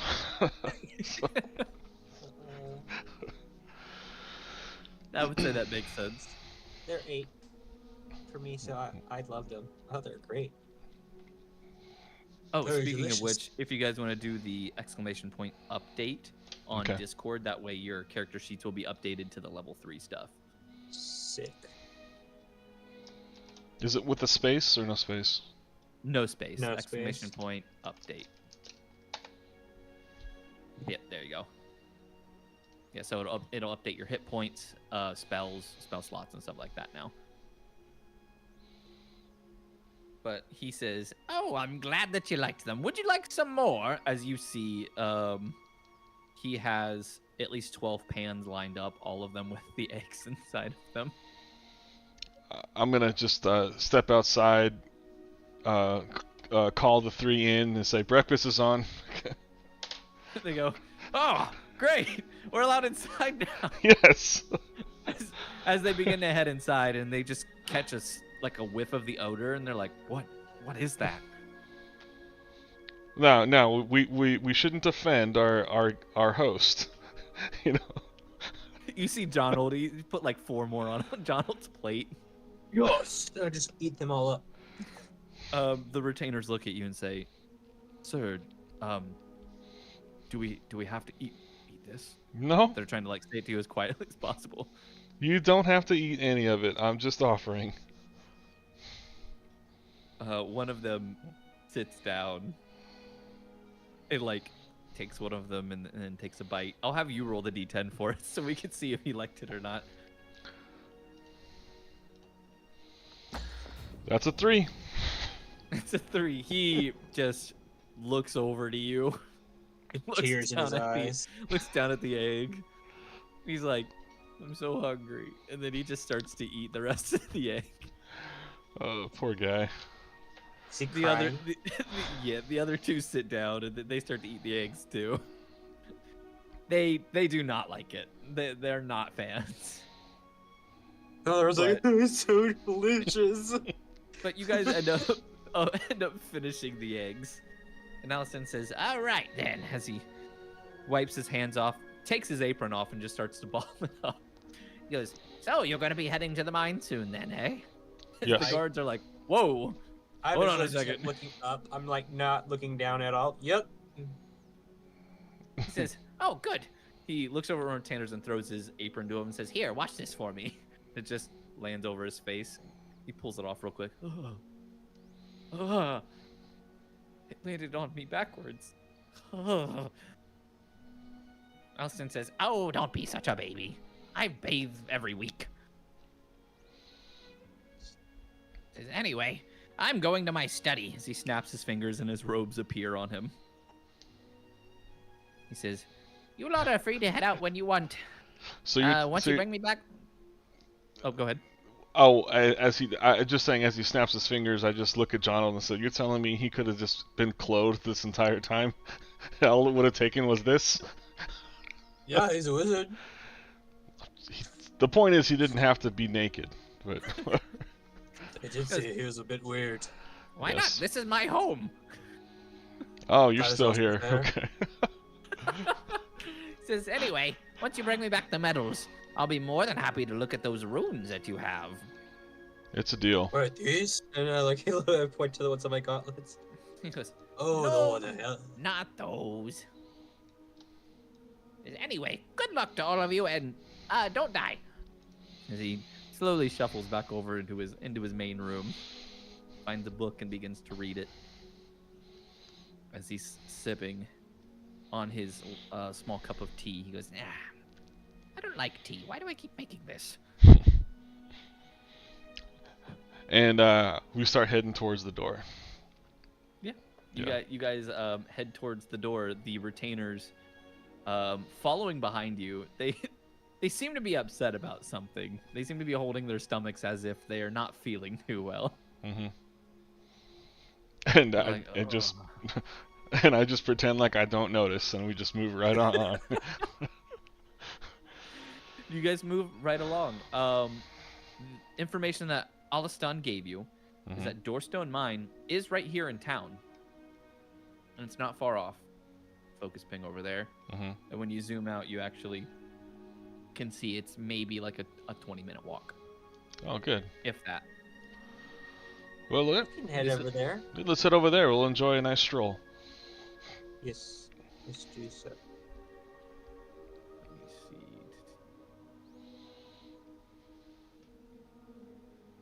There's my notes. I was trying to find my notes. So, you guys are beginning to walk through town, or yeah, you're heading over to where the mine is. As you're going through, you're seeing all of the people. They're getting up in the morning. They're setting up their shops. You see, there's a much larger patrol of guards than you've seen beforehand. People are still avoiding you, but the guards seem to be keeping an eye on you guys, and you're beginning to hear whispers. Some of these whispers are those the guys? Yeah, I think that's it. Is that girl still missing? Yeah, right now they're the suspects. All right. Wait, what? Well, I mean, No. so no one's trying to arrest us right now. No, right now they're just kind of like looking at you guys. They're side-eyeing you, and they're keeping an eye on you. Okay. You begin as you're walking over to the mine. One of the areas you see there's a missing poster for Tilraven posted up. Is she Okay. like not even a resident in this town? No, she's not. This is more just flavor because of the way the interaction went. Because you were like super suspicious about like, yeah, we went in with her. She disappeared. We don't know where she went, but she's gone now. They're like, all right. Yeah. So it's awkward. Fair So definitely awkward. Let me see. So you guys begin to approach Doorstone Mine. I'm gonna go ahead and move your stuff there. Let me copy. As you approach, you begin to see all these like differently colored trees, as they seem to be in a heavily wooded area. So this mine, though it's in the middle of town, is still like hidden behind quite a bit of fauna. Mhm. So I move you guys over there. Interesting. Through the trees, you can see that Doorstone Mine is very heavily guarded, and it has at least what looks like 5 mercenaries standing out front guarding the mine. I see. Okay. You can see that there are miners and such who begin to approach, and then they check them for credentials. They look at them, and then they allow them through.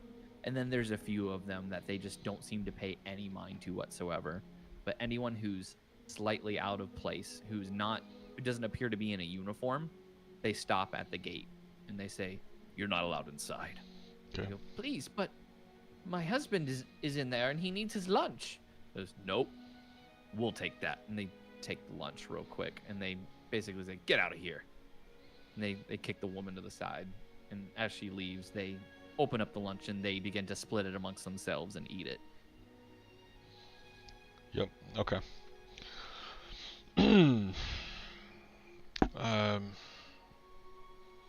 I think I can probably persuade these guys to take a break. I think I'm gonna just walk over to them and just say, let's see, I'm gonna walk over to them and just tell them, hey guys, good news. I'll be taking over the post here. You guys can go get yourself a nice drink at the pub. And I Get think, outta here. The 3 Okay, guys that are following you. I'm trying to think about, because you didn't lie or anything. Yeah, just make me a persuasion check. I did not lie. So Yeah, that's not deception. You're just like, Nope. yeah, I'm gonna take it over. 13. With a 13, they I'm- look at you. I'm rolling so low tonight, by the way. Yeah. They look at each other, look at you, and they go, "And you are?" Okay. Pay attention to what I'm doing here, okay? I am the one who told you to leave. Do you understand me? I said it to you nicely before. Now things might get hairy. Out of game, what is your intimidation? 5 plus. Okay, you have a Yeah, higher. go ahead and make me an intimidation. intimidation roll. 24. There you go. That's a good roll. Yeah. They kind of all look at each other and look at you a little worried. One of them like goes for their sword, but guy grabs him on the shoulder and just shakes his head. Says, "All right, well, we'll get out of your way. Just you and this dwarf." Dwerga. Yeah, whatever you call yourself. Yeah, we'll be out of our way. Like, I'm not gonna turn down a drink. They walk past you guys, Mm-hmm. and you can hear them talking as they're walking away. One of them says like, "Do you think Balabar sent him?" It's like, "Yeah, he knows what you've been doing. You've been stealing some of the cut." He goes, "Oh gosh, by the gods, are we gonna get in trouble?" He goes, "Yeah, we're probably gonna get killed thanks to you and stealing everything." And they walk off. Balabar is in cahoots with Filch. Okay. I'm gonna, those guys. I gather the retainers and say, you guys are in luck today. I am officially promoting you to guards. So, Two of them are like, "Oh," one of them's like, "Yeah, promotion." you're gonna be standing post out here, while Jonald and I head on in. They're like, "All right." Dude up front's like super excited. He's like, "Yeah, we got this. We're not letting anyone in."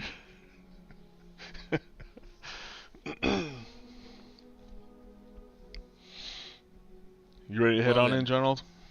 Yes, sir. Let's go. All right. You two begin to head into Doorstone Mine.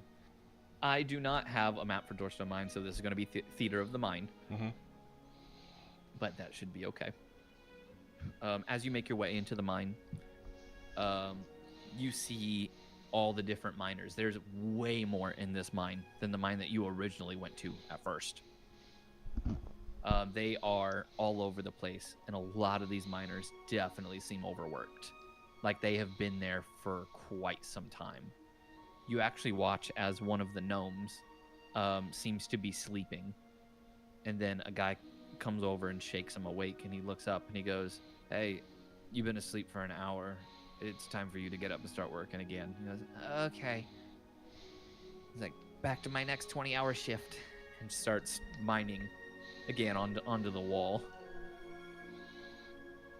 So these miners definitely are not treated very well. Is it obvious to me what they're mining? They seem to be mining gemstones. These don't seem to be what Alistan has described. These are very like colorful and different types of gemstones, as well as what looks like potentially silver ore that they're mining from the walls. All right. Is there a gnome near me that I can just go and talk to? Yeah, absolutely. You can actually go up to the gnome that just woke up, and he started mining again. Okay. Said, well, welcome. Good morning to you. Yeah, morning to you too. He sees your armor, goes, I'm sorry, I'm working. I promise. He starts to mine like harder and faster. Yeah. Who are you working for here? Right now I'm trying to mine the silver ore out of the walls. Yeah. And who asked you to do that? Balabar. Yeah, I see.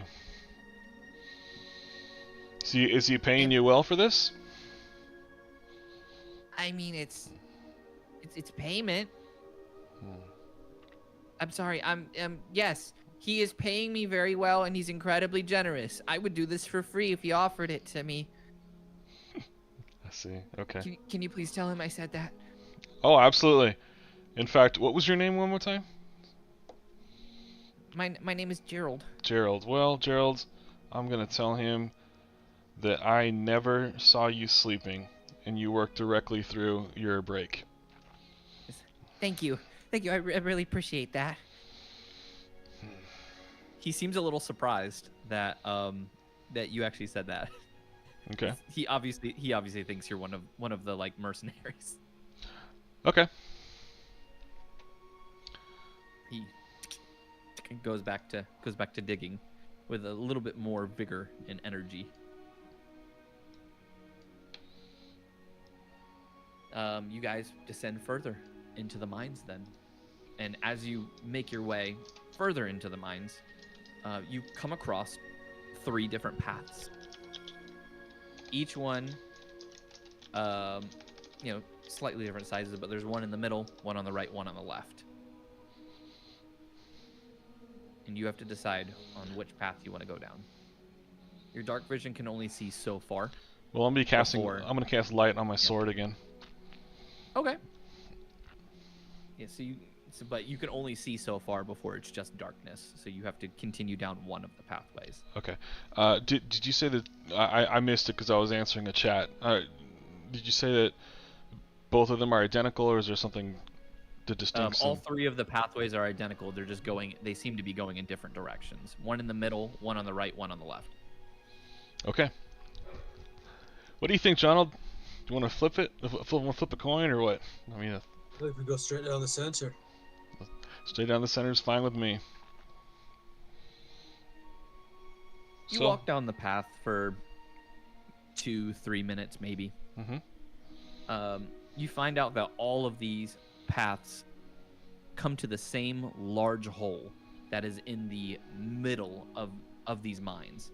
So each of the holes are on different sides, but there's just this big open gaping hole that you come to, each one with a makeshift elevator that is a large barrel attached to a rope run through a pulley system where you stand in the barrel and you pull yourself up or lower yourself down into this hole. Okay, one thing I missed. You said there were more than one hole? So there's one large hole that all of these pathways connect to. Okay, so the 3, does that mean that the 3 that we would have gone down would have brought us to the same place? They would have brought you to the same place, you just would have been on a different side. I understand completely. Okay. All right. Well, I think I'm in the mood to go for a ride. I am too. Let's do it. So, All right, who wants to go first? well, I think that I think I'll hop in. so it's only going to carry one of us at a time. Yeah, and you basically lower yourself down or pull yourself up. Technically, your ally could do it for you or help you out, but if they like accidentally drop you or let go, you just kind of begin to fall. Okay. Well, I'll lower him down. Okay. What is your character's weight, Jonald? 70,000 pounds. I'm just kidding. Yeah, I think you're gonna snap the rope with that. I Because depending on that weight is gonna will determine the DC for the athletics check that is needed. 150. You said you are 150. Uh-huh. Okay, so 150 and under. So an athletics check of 10 is needed to be made to be lowered down. Okay. So, Should I roll that? Shoot. Yep. Oh, for so, him. Well, since you're going to be lowering him down, you'll roll the athletics check. Oh, thank goodness. I rolled a crit 1. Okay. Yeah, you would have just fallen. 17. 17. So you pass with flying colors as you lower down Jonald until you can hear the thud on the bottom of where the barrel begins to rest on the ground and the rope goes slack.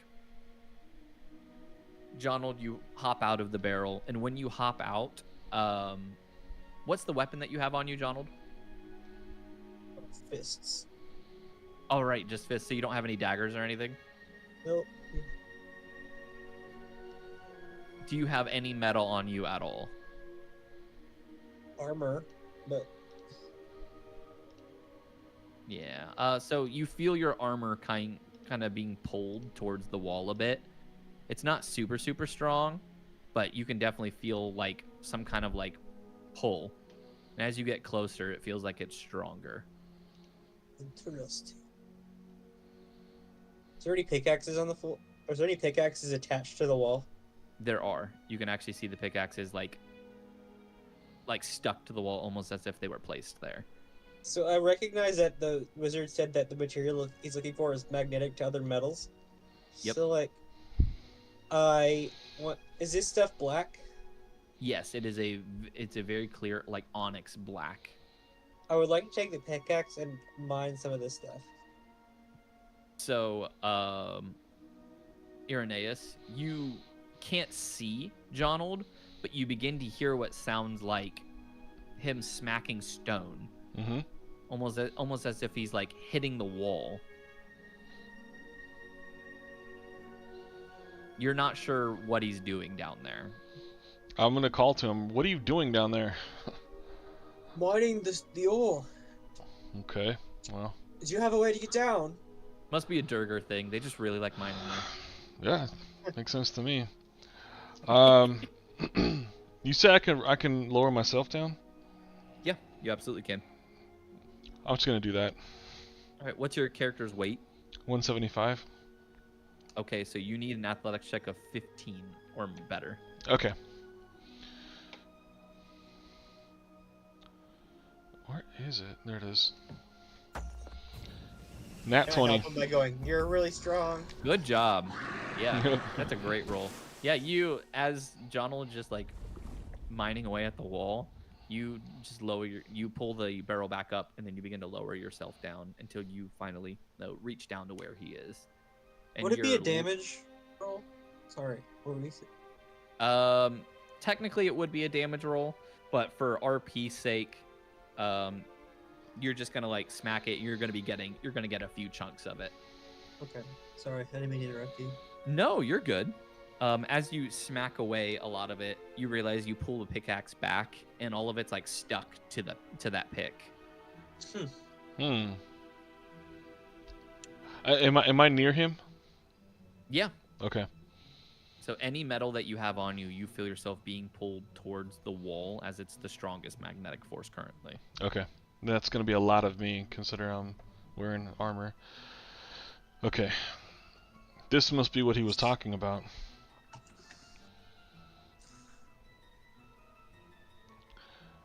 All right. It's indeed. It's Yeah. black. Jonold. As magnetic. Yep. Yeah, so Jonold, I would say you're able to get at least a 1 pound chunk from it before these old pickaxes just break and give way. All right. Is there a pickaxe I can use as well?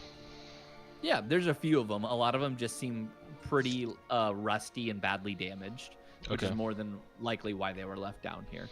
All right. What's this called?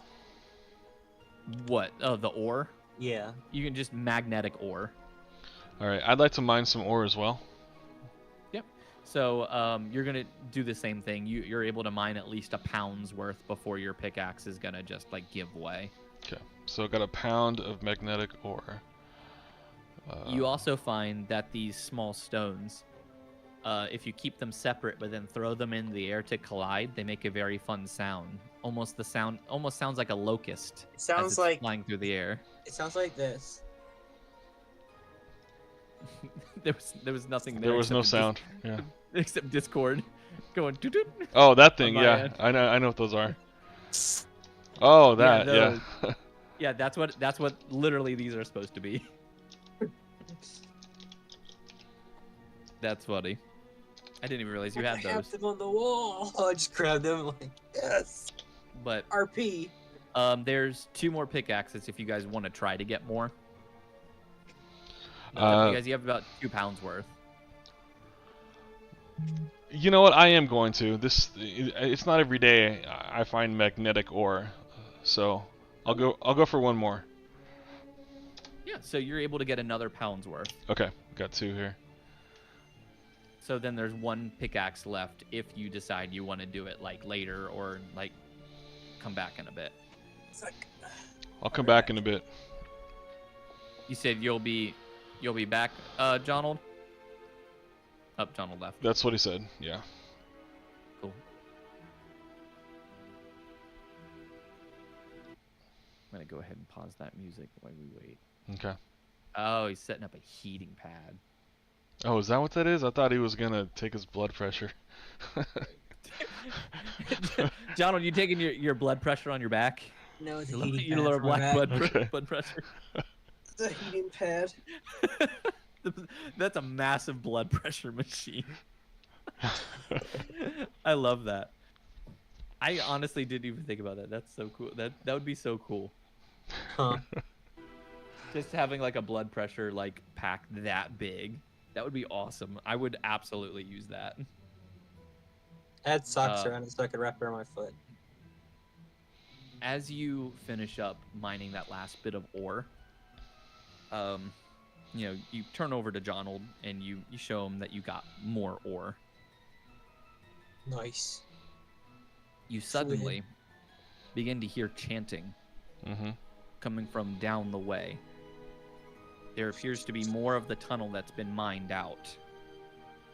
And obviously, even though with your light you can't see because it's still farther in, but you can definitely hear chanting coming from further into the tunnel.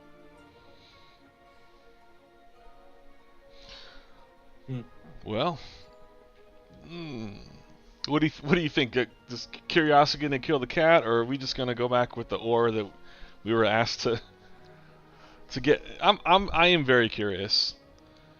Can I walk? I want to walk a little bit down the way, just maybe perhaps enough to find out what that is. What Sure. what the chanting is saying. You try to walk a little bit closer to see if you can hear what the chanting is saying, but it seems to be in a tongue that you don't recognize. You can make a history check to see if you potentially know what it is 12.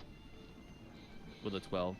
So with a 12, you don't recognize it as any modern language. It almost sounds ancient. Almost as if the language is not used by anyone anymore. I see. Okay, I have no clue what this is. Jonald, what do you want to do? I mean, we could for once turn a quest in.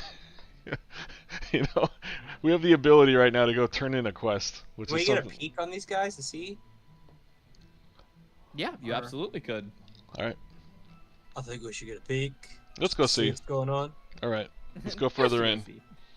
Just a peek, maybe a fight or 5. Or 5. Hold on, let me go ahead. I'm gonna switch up the music a bit. As you begin to approach closer, the chanting is getting louder. You see a light emanating in the distance. The light appears to be shining from underneath a closed door. Irenaeus, you think to yourself, now might be the time to put out my light just in case they see mine. Yeah, and I'm gonna do that. As you approach closer, you realize you're surrounded by a few wooden doors. There's a door on the right that seems to be what looks like some kind of room, as it's slightly cracked open. You can see a bed, and there seems to be many sigils and everything placed amongst the walls. This seems to be some kind of high leader's room. Let me see.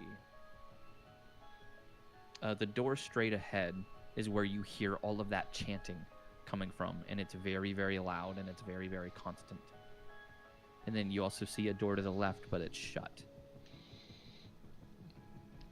The door to the left has no light coming from it. The door in front of you has the light and the chanting coming from it. The door on the right has no light, but it is unlocked and slightly cracked. I want to push the door open a bit and get a better view inside. Of which door? The one on the right. Okay. It's not lit but open. So, like I said, as you look into it, you see that it appears to be some kind of like leader's room. Someone is obviously has been living here. As you peer inside, you can see you see the room looks expensive, if not a little unsettling. You see a very, very nice bed with the sigils engraved over it, and the walls appear to have all of this script of a language that almost seems long dead, just painted onto the walls by hand. The sigil that's above the bed is the exact same one that has been on the diadem and been on that book that you found. And there seems to be a few items within this room. Would you like to enter the room? Yes, I'm gonna enter the room. Jonald, would you like to enter the room with Irenaeus? No. You said no. Yeah. I want to look at Okay. the other one that's locked. That doesn't have the chanting behind it. The one that has like nothing else behind it. Sure. Irenaeus, as you begin to look through the room, you can find what looks like an extra, like a garb for whatever this group is. You see it is a black cloak that has the sigil that is the triangle with the circle around it. And this is the one that Tilraven was originally looking for, at least from what she described. Okay. You also see a sacrificial knife with markings of what seems to be potentially just their overgod. You see a nice silk sheet on the bed. Like I said before, the room looks expensive, if not a little unsettling because of everything painted on the walls. Next to the bed appears to be a sealed lockbox. Okay. Would you like to try to open the lockbox at all, or do you want to leave it? You said it was sealed, right? That is correct. I mean, by sealed, you mean locked? Yes, yeah, it okay. is locked. So you could technically try to break it open, but you might make noise. Yeah, I get it. This lock doesn't appear to be your everyday like keyhole lock. This appears to be a turn-based lock, so you would be able to do a sleight of hand check rather than needing lock-picking tools. I understand. Okay, I'm going to leave it alone, and Okay. I'll let Jonald know about it next time I talk to him. But I want to take the sacrificial dagger. You take the sacrificial dagger. Mhm. You can put it in your bag. Okay. Jonald, you go over to this door, and as you try to open the door, it does appear to be locked. Hmm. Do you have thieves' tools at all? I do not. So I then have. you will not be I able have to unlock the door by those lock breaking means. tools. You mean your weapons? Yeah. So I mean, you could technically try that. How loud is this chanting? It's pretty loud, so I'm still gonna need a stealth check to see how carefully you're gonna be able to break this open. I mean, I have disadvantage on stealth.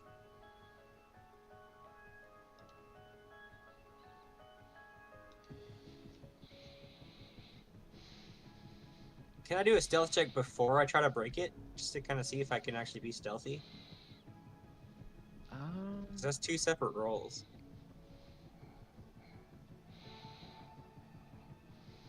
Yeah, you can make a stealth check beforehand. And then, wait, did I do that? I did that. That's 15, Yeah, that was normal. Do it one more and then time. a 6. So then you got a 6. Mhm. And now go ahead and make your attack roll. Are you using like a crowbar, or are you just using your like your fists? I want to knock the handle off the door. With what? My fist. Just slam it off. Okay. Go ahead and roll an attack roll then. I look at Irenaeus. And I say, Irenaeus "You think is in the you're other room right now. Oh wait, he is correct. Yeah. Correct. Attack roll, you said? Yep.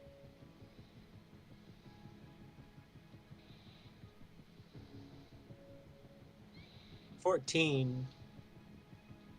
You punch the handle, And You don't punch it off the door. That was Yeah, go ahead and roll damage, but 9 damage. Okay, actually you do a good bit of damage. So you don't punch it off the door, but you do bend it. But you make a very, very loud noise.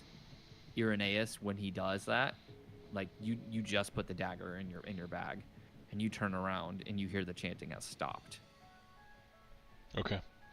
I quickly run to where Irenaeus is and see the bed, and then I motion him to follow, and I get on the ground and then roll under the bed.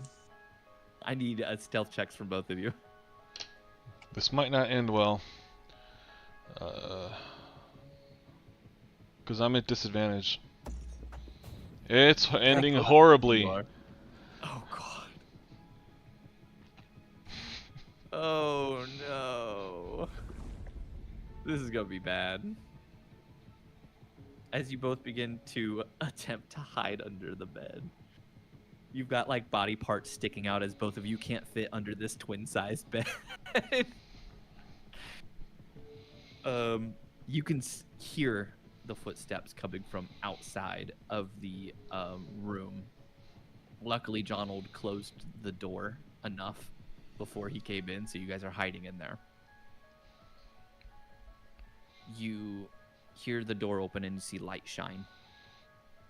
Not into the room that you're in, but you see it from under the door shining out into the caverns. As whoever's standing out there looks around. And you hear a very feminine voice speak out. Hold on. Oh, I gotta get my voice changer on. I forgot to have it up. You hear the feminine voice speak out. There's no one out here. It must have been more noise from up top in those miners. As the door closes and they go back to chanting, not checking the room that you guys are in. I get out and I peek out the door. When you peek out the door, you see they didn't close that front door entirely this time.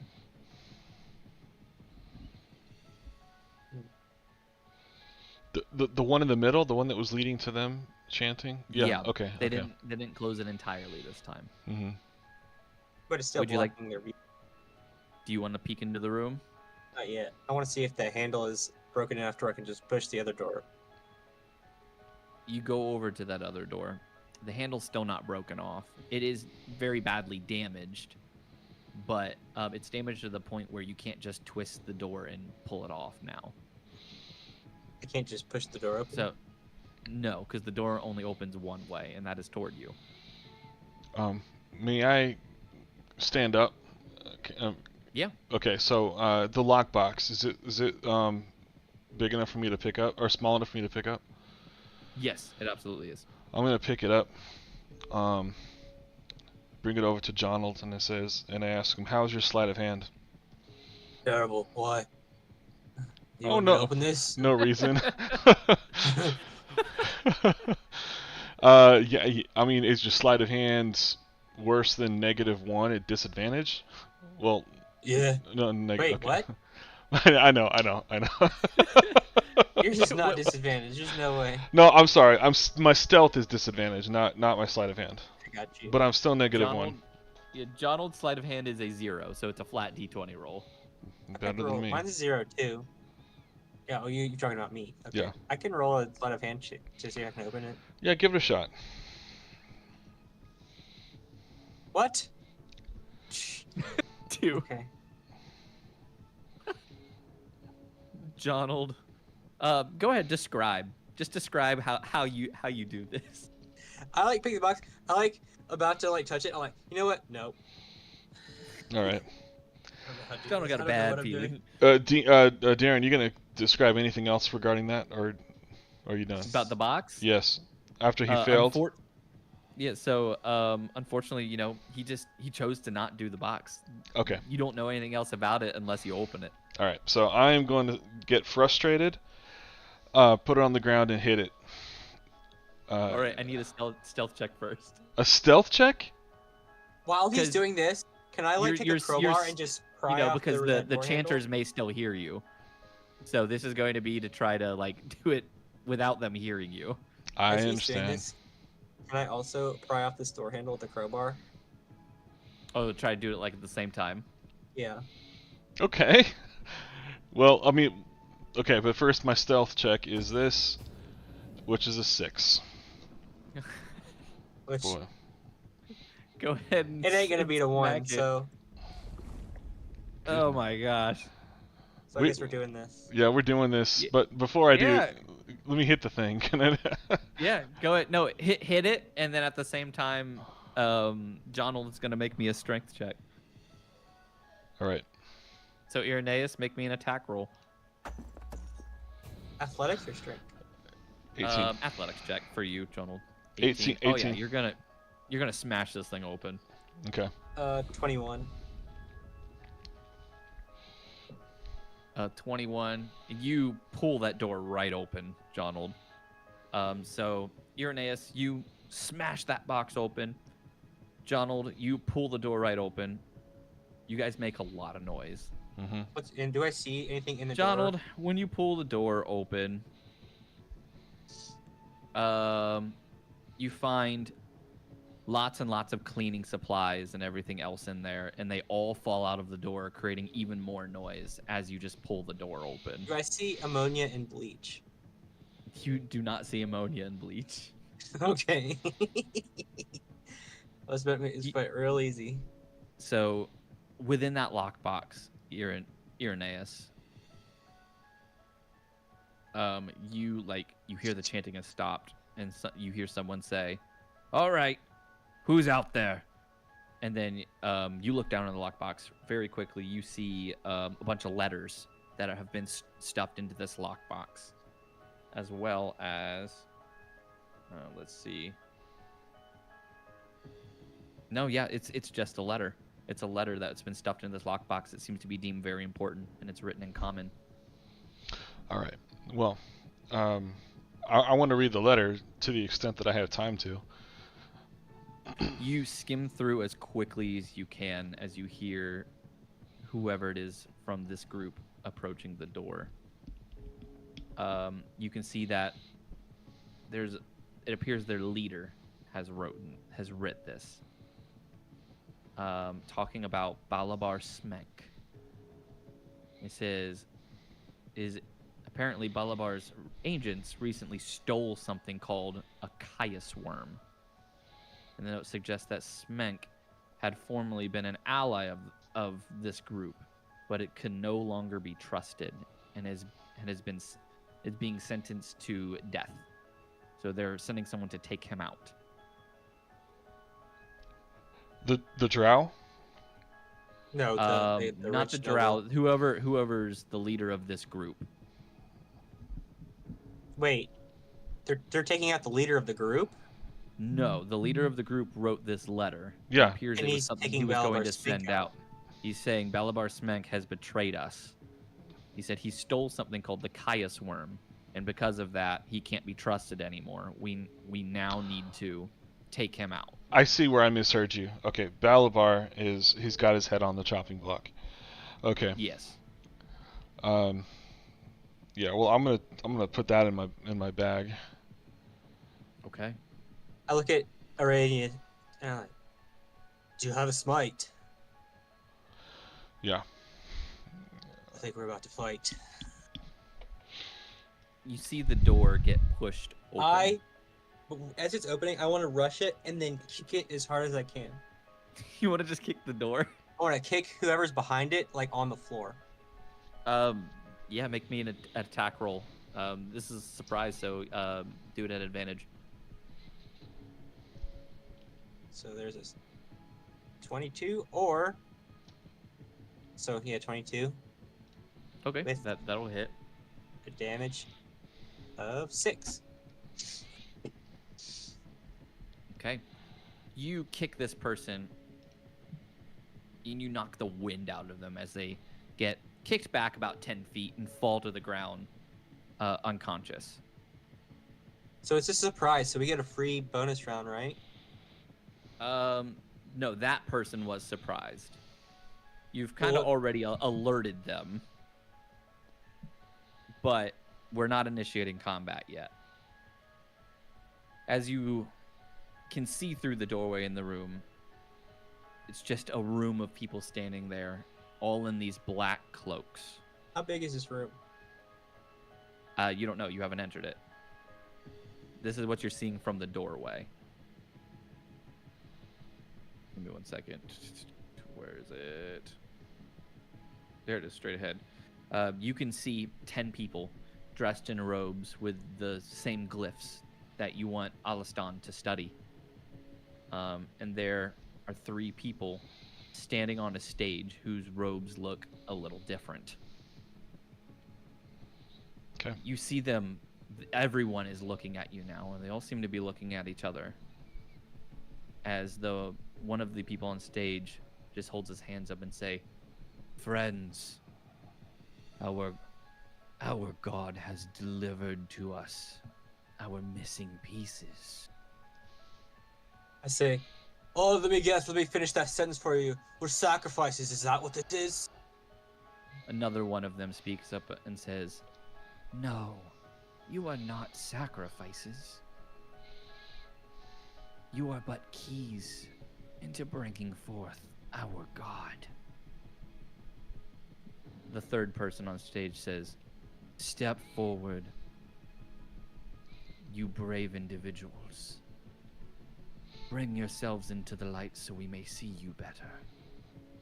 I think I'll stay where I stand, thank you very much. I look around, like I get a lay of the room. Like, how big is this room? Go ahead, Aliston. Or not me, Aliston, yeah, I know. Irenaeus. I would like to do an insight check to see how dangerous, how much danger we're in right now, or I could perhaps cast. Well, gosh. I do have advantage on insights at the moment Okay. with my persona. So if you want me to make an insight check, I can definitely. survey Yeah, the situation. if that's okay, I would like you to do that. Yeah, go ahead. Okay. Insight check. So, first, I want to see how big the room is. The room, you can see it's not huge. It's maybe it's obviously like a 40 by 40 room, so it's it's like big, higher but than it's 40 definitely feet. it's been Or it's- it's been man-made. It's carved out specifically to be a room for whatever they have So been doing it's a here. tall room. Yes, it is a tall room. Cool. That's what I needed to know. Secondly, I'm gonna make an insight check at advantage Go ahead. You said at advantage. because Oh, I have right, my because of your rune. 15. Jonald,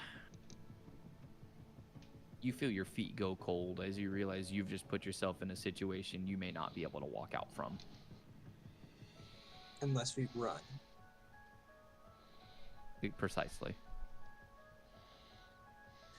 Alrighties.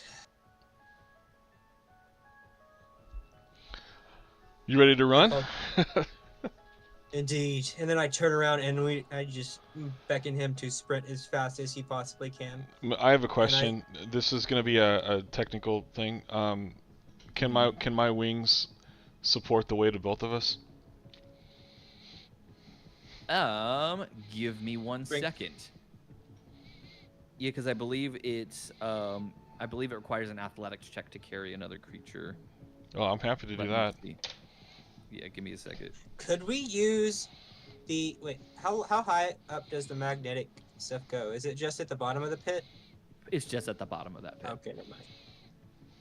All right, so for it's how much you can carry while flying. You have a maximum weight capacity of 15 times your strength score. Armor does not hinder your ability to fly by default. However, if you have flight from certain abilities such as Dragonborn Sorcerer, it might say that you need either no armor or specifically made armor to fly. Yours does, I believe, as a I don't know if yours says that being a Awesome. Yeah. being a With- an Aasimar. Natural wings, it should be just a strength modifier or an I don't athletics. believe I don't believe it's natural wings. I think it's I mean, I just mean like having vectoral wings. But can I ask you this? You said there was a multiplication problem. You said there a second ago. Time. What was it? 15 times your strength score. Well, that's So not your modifier. No, I but, understand say that. you're- Yeah, That's okay. 15 times 15. That would It's be 150. yeah, no. Wait, no, that's more than That's 10 150. times 50. That's 300. Okay. 15 times 15 is 300. That's twice as much as a so- way. Okay. Yeah, 300 pounds. So if you so you would be able to pick him up, and it would be like just barely under what you can carry. Okay. Because you weigh like 175, and Yeah. does that include everything that you're carrying on you? No, that's just the weight of my body. Oh, okay. Okay. Sorry. Look, I mean, No, you're good. That might be a problem. So. Let's see. Well. Let me go back. Here we go, Irenaeus. Because I believe it should tell me your weight. Well, I Go to can see. inventory. I can see weight carried is 100 pounds. Yeah, weight carried 100 pounds. You weigh 175, so you're at like 275. Oh no. I mean, not happening. I'm gonna say with this being your like first time doing it, you'll have a surge of energy that's gonna allow you to like pick him up and carry him. All right. But it's definitely gonna tire you. Okay. 'Cause this is the first time you're ever gonna be able to do this. Okay. I have a question, and it's not really related, but it's kind of something I thought What's of. So, tiny creatures get advantage on stealth, right? Unless your thing specifically says it, then no. So doesn't tiny get a bonus to stealth? I don't I believe. never Tiny- heard of that. Okay. Yeah, I've never heard of that. I know there's something Alright. like that in the SRD, but that's not official. Okay. I was just wondering because I can use enlarge reduce. And I can Wait, make yeah, my why stealth don't you check. use reduce on yourself to make it easier for him to carry you? Or enlarge on him, I guess, if you really wanted to. But it might be easier to reduce yourself. Because you're a small size creature, right? Let me see what I'm already pretty small, and I weigh 150 pounds. So like, if he can carry 300 pounds, well, he can carry twice my weight. He technically already weighs 275 pounds. Because he's carrying 100 pounds with him. Oh wait, no, yeah. So the carry capacity. So you are carrying 100 plus Jonald. So it doesn't include your weight. Yeah, I it don't know what doesn't I was include his thinking weight. Oh, in that case, we'll be fine. Yeah, you guys will absolutely be fine. Okay. You are under that minimum weight. Okay. So we got to get out of here. I grab Jonald, Yeah. and my wings come out for the first time. As awesome as that might look, I don't know. I say, when did you get those? We'll talk about it later. and we start rushing out and up the thing. You know what I'm saying? We took the barrel down. I fly up. Yeah, as you begin to fly out, you hear the these cultists speak, and they say, "Greed, what do we do?" He says, "I command you, capture them." As they're chasing you guys. Mm-hmm. So you're barely keeping away from them as they seem to be flinging, throwing weapons at you. They're shooting spells at you guys, and they seem to be speaking in this eldritch tongue and like casting spells that you've never even seen before. Before you finally 90-degree turn it and start to fly upwards, back up into the caves as they are stuck at the bottom, still flinging these weapons and spells at you that are just barely missing you guys. You're dodging out of the way left and right, doing barrel rolls, potentially making Jonald sick. You turn again and you begin to head back through the cave system that you know is going to lead you where you need to go. And as you're flying through, you fly all the way back out, zooming past all of the people who are mining until you finally make it outside of the cave in front of your retainers. Mm-hmm. And you're able to land safely into the grass, where your retainers are looking at you in awe as they see these like spectral wings that have been sprouted from your back. They say, "Sir?" I know. Anyways, the I would wings. say Do they just retract now that I'm done with them, or? I'm not- Yeah, they would. Okay. They technically disappear. Okay, they disappear. Yeah. Okay. I beckon like, come on, let's go. We need to run into the forest. Yeah. Yeah. We just run to the forest. Yeah, you guys begin to just run as fast as you can. You run into the forest until you start to make it back, until you're back into Diamond Lake, Mm-hmm. and you're out of view of the mine. Arrhenius, you kept that note, didn't you? Yeah. Although I didn't write it down, but I did. The note from the leader of the cult. We need to find Smink immediately. Yes. What? Who? Oh. Balabar Smink. Balabar Stinky Pants. Yeah. I mean, Aliston wasn't too happy with him, though, as I recall. Yeah, but he's about to die. If he's in any way trying to stop this thing, we need to figure out if he is, and he knows how. Stop what thing? The Age of Worms ritual, because he seems like he stole something from them, so it seems like he might be trying to hinder their summoning of the Age of Worms. And Is it- I thought that would be a good thing. Maybe I'm. Yeah. So like maybe we need to protect Balabar instead of actually like maybe he might be an enemy, but he might actually be an ally. Just tell me where you get that from. So like, you know how the letter talks about Balabar stole something and that now they need to kill him. Yes. So the cult seems to be turning Balabar into an enemy, which means he's gotten in the way of their plans to like start this Age of Worms.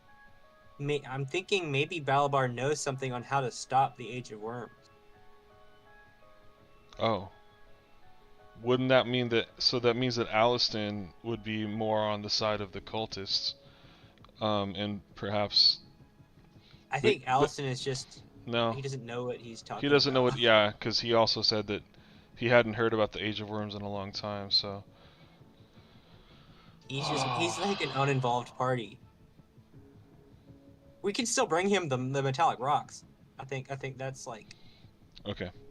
a doable thing. I just think now we Um, have like another side mission.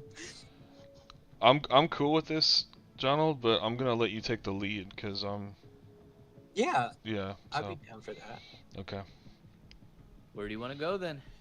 I want to run because the guard gave us Balabar Smink's residence, so I want to like if Irenaeus is cool with it, I would like to head straight to his residence. Oh, to whose residence? Barnum, the Smink residence. Balabar Smenk. Okay. So Aliston's residence is along the way. Are you wanting to stop by there or just go straight to Balabar? I would like to go straight to Balabar because like has a hit on his head. You know, like that could happen any minute. We don't know if there's people in place, like actually like seeking him out as we speak. I would like to How urgent would you say you want to be traveling? not enough to exhaust us, but you know, a little, like I'd say at Slightly least faster pace. slightly faster pace. It'll take you about 20 minutes to get across town Okay. as you guys are winding through the roads. You know, trying to get over to where Balabar's residence is. You eventually make your way to Balabar's residence. This very, very nice house. The Smink residence. What did the note say he stole again? Something called the Caius worm. Mm-hmm. Okay. I knock on his door. No answer. Darian, how do you spell worm? WORM or WYR? Yes, WORM. Got it. Okay. And then no answer when he knocks on the door? No answer. I knock harder. I scream as his name. I say, Smike! We need to talk to you! You see the door open, and standing before you seems to be an elderly human in butler attire as he looks at you and says, I'm sorry, but Mr. Smenk is not in at the moment. May I please take a message? We actually need to find him as we speak. We believe there's a hit out on his head for his life. Says, very well. Give me one moment. As he pulls out a sheet of paper and hands it over to you with an ink pot and a feather. Says, if you would like to fill out a time to schedule a meeting with him so you may talk about a hit that's been placed upon him. Where is he? fill out this I interrupt him and say, where is he right now? He says, Balabar is currently doing work out of town, about a day away from here. He will be back by the morning. All right. I'm gonna look at John. I'm like, what do you make of that? Guess we don't have a choice but to wait. Should we head to what's his name? Alistar? Aliston. Aliston? Yeah. Should we head to Aliston's while we wait? We have nothing else to do. Alright. And so I guess we head back to Aliston's. Okay. As you begin to leave, the butler says, please do come again, sirs. As he just Exactly. calmly shuts the door. I said count on it. Very aggressive, John. Mm-hmm. He's very he's in panic mode. Like there's a lot going on, and Jonathan's like, "Wow, this is adventure. Like this is real adventure." You make your way to Aliston's residence. The front door seems to be cracked and unlocked. I knock and walk in. Yeah, as you knock, Aliston! the door just opens. Mm. Hello. You walk in and begin to call for Aliston. Aliston, and you just hear the sound of repetitive, what sounds like something beating against wood. I follow the noise. You head into the study, and you see Aliston sitting in his chair, playing with a paddleball.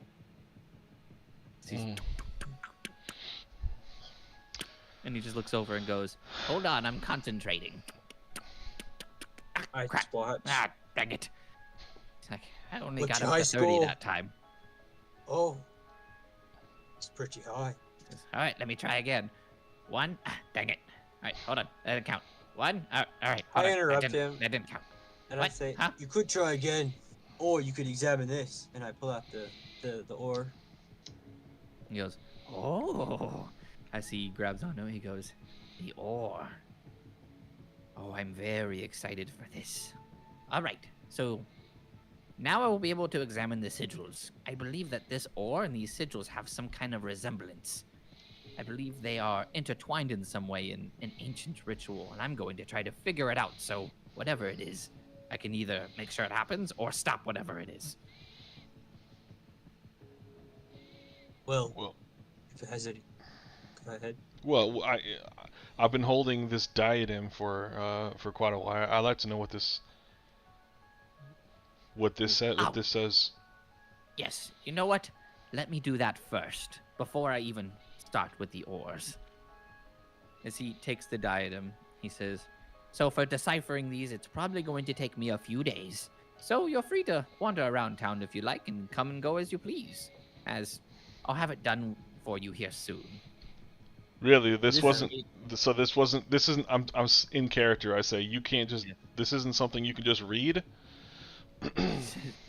Well, no, these are ancient runes. I have to decipher them. But luckily, I have all the knowledge I need to do so. Okay then. Well, I certainly thought we were gonna get this thing done now. Was there anything else he can? I mean, so that's it. He takes some days to translate runes. it will take him a couple days, but that also gives you guys a couple of days of downtime if Mhm. you would like. So Alright. which means you guys would be able to do what you want, and the following day at least, Balabar's coming back. We got that. Yeah. All right.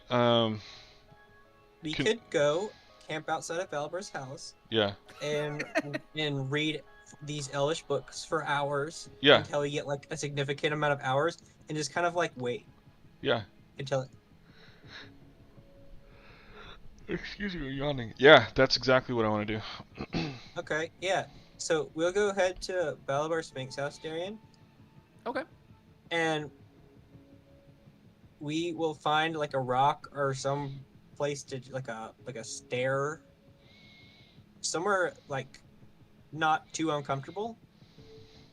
And I guess me and Irenaeus will read these Elvish books and kind of like, I guess since we're doing it together, we could kind of like practice with each other. Yeah, that could work. Does that speed up our time or anything, or speed up how long it takes to?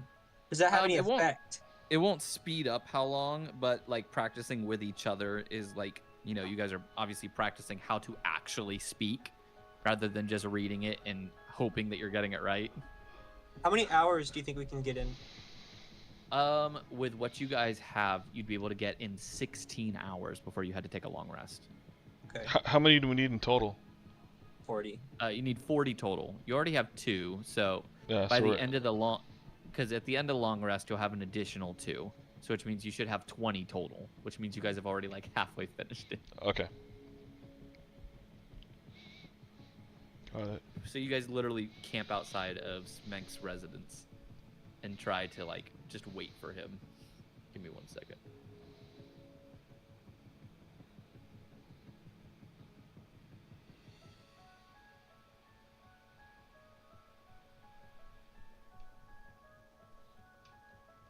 Are we gonna change the music, or is that like yeah, the vibe right now? I'm gonna change. I the don't know. music. Like I'm thinking like maybe this could be intense, like still because we're like waiting for him, but like I don't know. I feel like I'm in the middle of a murder mystery.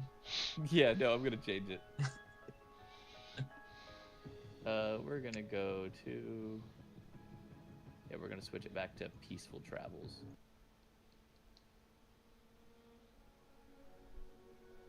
Yeah, so give me just 1 second. I gotta look through some of my notes.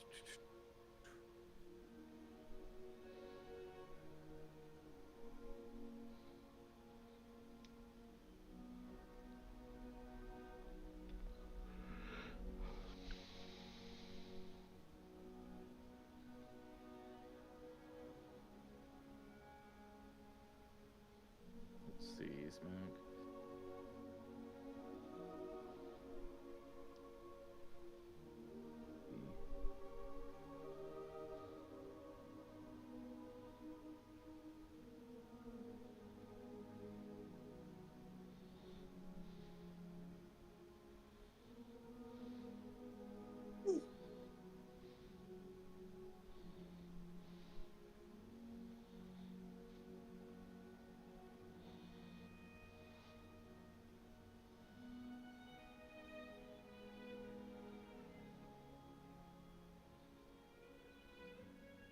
Okay.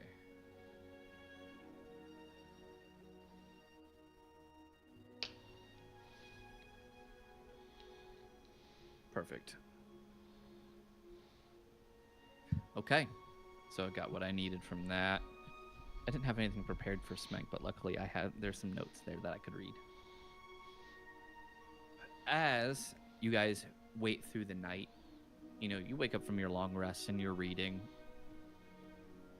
You see something in the shadows that appears to be sneaking over to the Smenk residence. Towards us? No, on the opposite side of the building. As I would it's- like to investigate. Go ahead. If Arrhenius is down to investigate with me. Yeah, Okay. let's go. Okay, so Open I with- close yeah, the we'll book, I continue. put it in my pack, and I go into investigate mode. Can't you? So you're going up to the. You just want to go into the building? Mm-hmm. Oh, yeah. That'd be a good idea to go into the building. So whoever it was snuck behind the building. So I want to find the back door or the Uh, back. y- side. Yeah. So I need a perception check.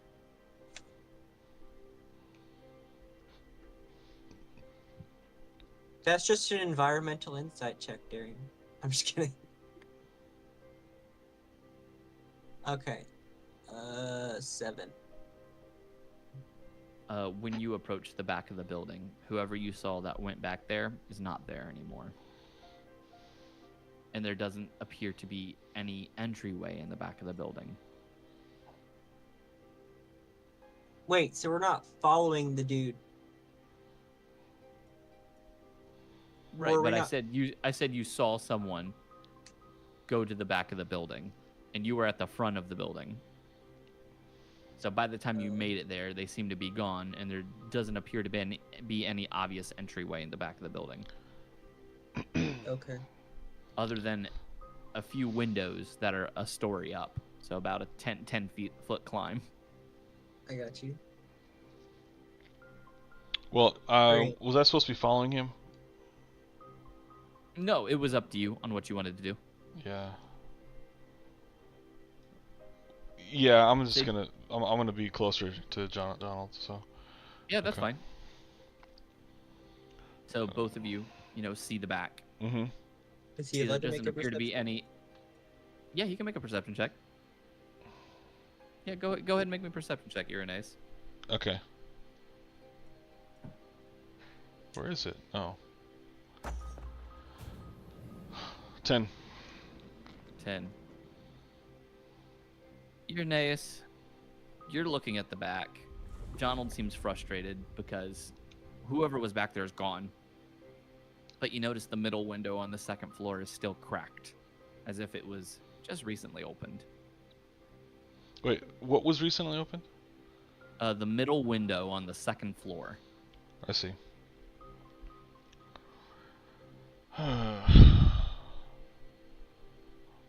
How do we? Well, I mean, I don't think I can use my wings again until. I don't know how that works. To be honest with you. Luckily, there seems to be a large garden that is growing there, and many vines have made its way up at that end of the building. They Okay. seem pretty climbable. Okay. Are we not inside? No. You We're are out- not inside. we're outside. You're outside the building. Too. I will need an athletics check if you want to climb up to the window. Yeah, by all means. Here you go. 18. Great athletics check. Irenaeus, you climb up to the window with ease. 9. Donald, on the other hand, gets tangled up in the vines. He still eventually makes it up to the top, but you slowly push that window open as to try to stay as quiet as you possibly can. And do you want to climb into the house? Oh yeah, definitely. I want to enter. You I do enter as into well. the house, and you grab onto Donald. You help him into the house as well, as Mhm. he seems to be, struggling to get in. As you guys get in, you hear the sound of a crossbow loading, and hear a voice that says, All right, stop right there. Who are you and what do you want? as you turn around and you see Balabar Smenk pointing a crossbow at you guys. Balabar. Yeah. It's just the guy we were looking for. Oh, yeah? You were looking for me, huh? Who were you Quick sent question. by? Quick question. No. Yeah. I'm asking the questions here. You broke into my home. Now answer me. Who sent you before I filled your face full of arrows? We sent ourselves to look for you so we could show you this note. And I'll pull out Okay. the note and I hand it to Put him. it on the floor and slide it to me. Okay. Look, we can all be friends here. And I just place it down and I step away. He continues to point the crossbow at you as he reaches down for the note. He says, "You want to be friends, but you broke into my home." Well, we didn't exactly think you were the one breaking in to the back window of your own house on the second floor. Well, there were a bunch of people sleeping out front. How else was I going to get in? Oh, well, touche.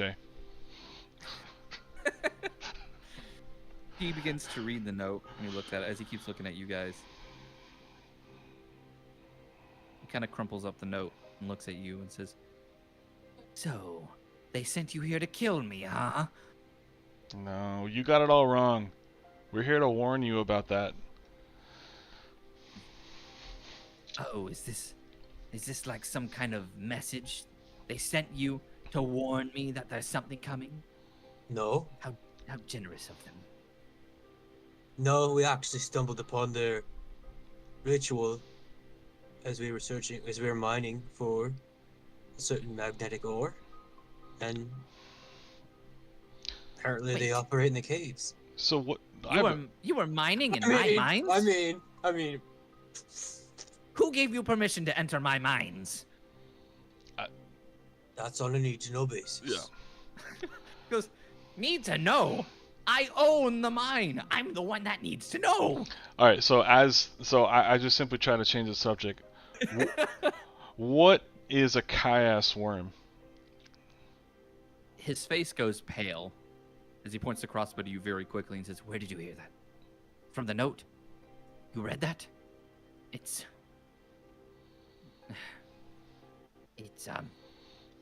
It's nothing to be worried about. I got rid of it.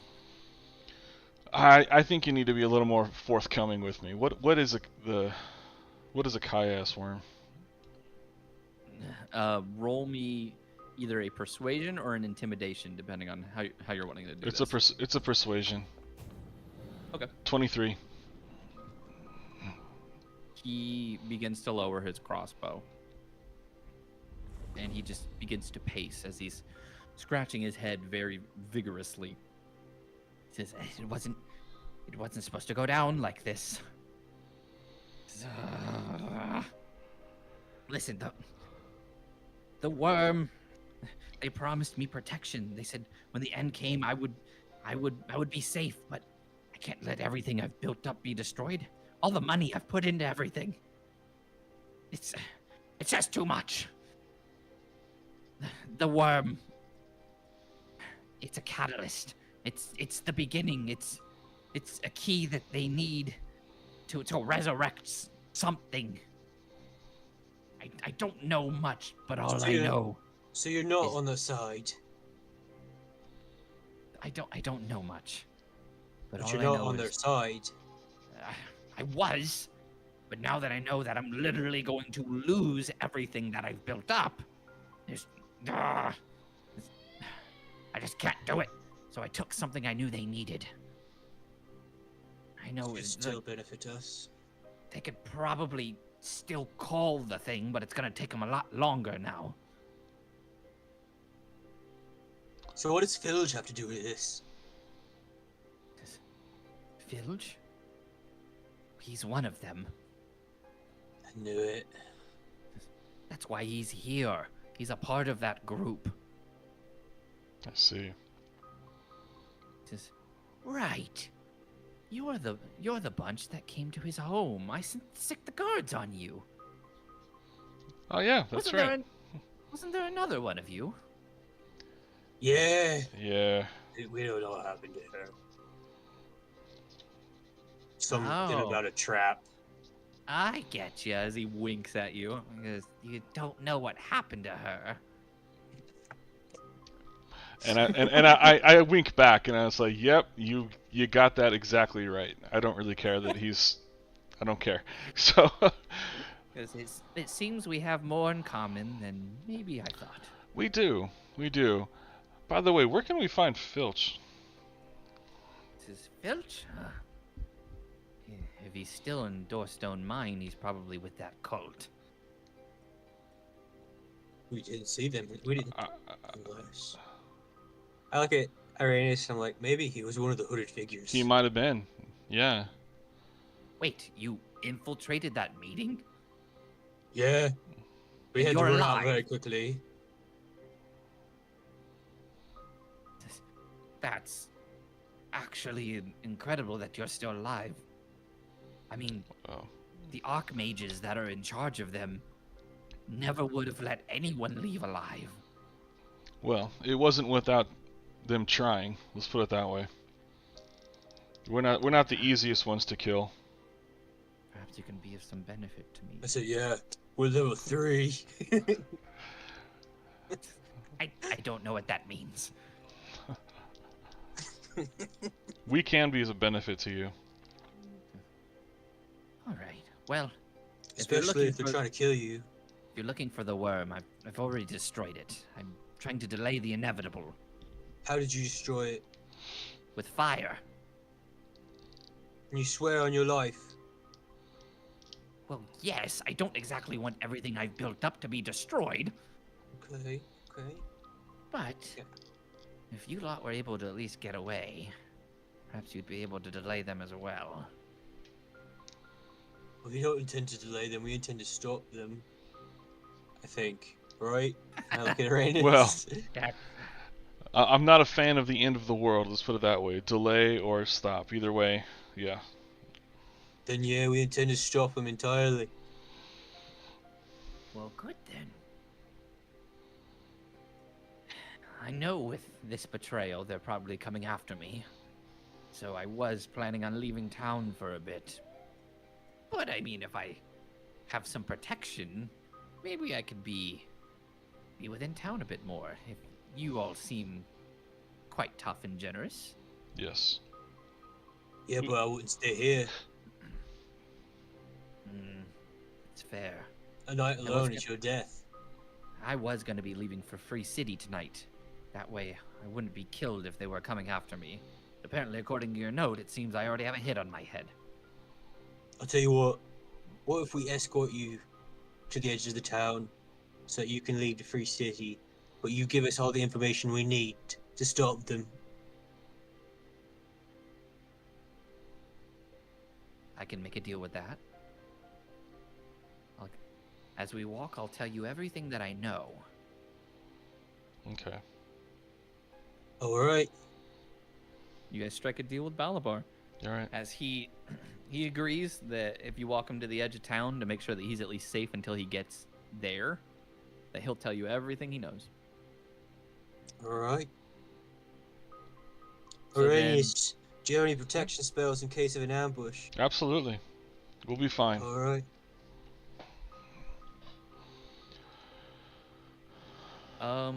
Yeah. Can so I then roll you an guys- insight check with advantage because of my rune on Barnabas just to see he's not Yeah, BSing us? Go ahead. It's probably a good idea, actually. 14, baby. 14. He definitely seems worried. You can tell what he's doing now. He definitely thinks is to his own benefit. So So he's equally. highly doubtful he's going to lie. But he is kind of, you can tell he's kind of a scumbag. So you don't know how much of the truth he may actually do. He may throw in lies with the truth. Okay. But since you're escorting him out, he's probably going to be more truthful than he is going to lie. I think it'll depend on the questions. So then you guys begin Alright. to walk him out of town. This Mhm. is when you can start to ask him questions. He will answer any questions you guys have. It will be, we'll say like 10 questions before you guys technically get out of town. Alright. Okay.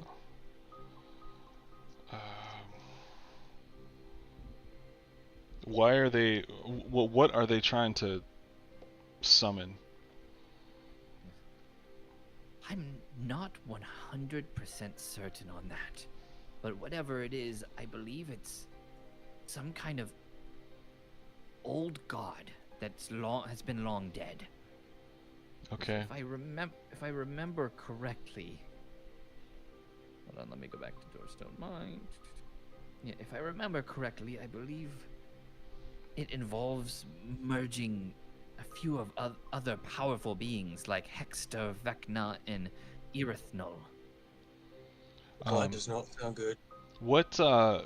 When we saw them, they looked at us and said that we were the missing pieces. What could they possibly be talking about? Oh, that's interesting.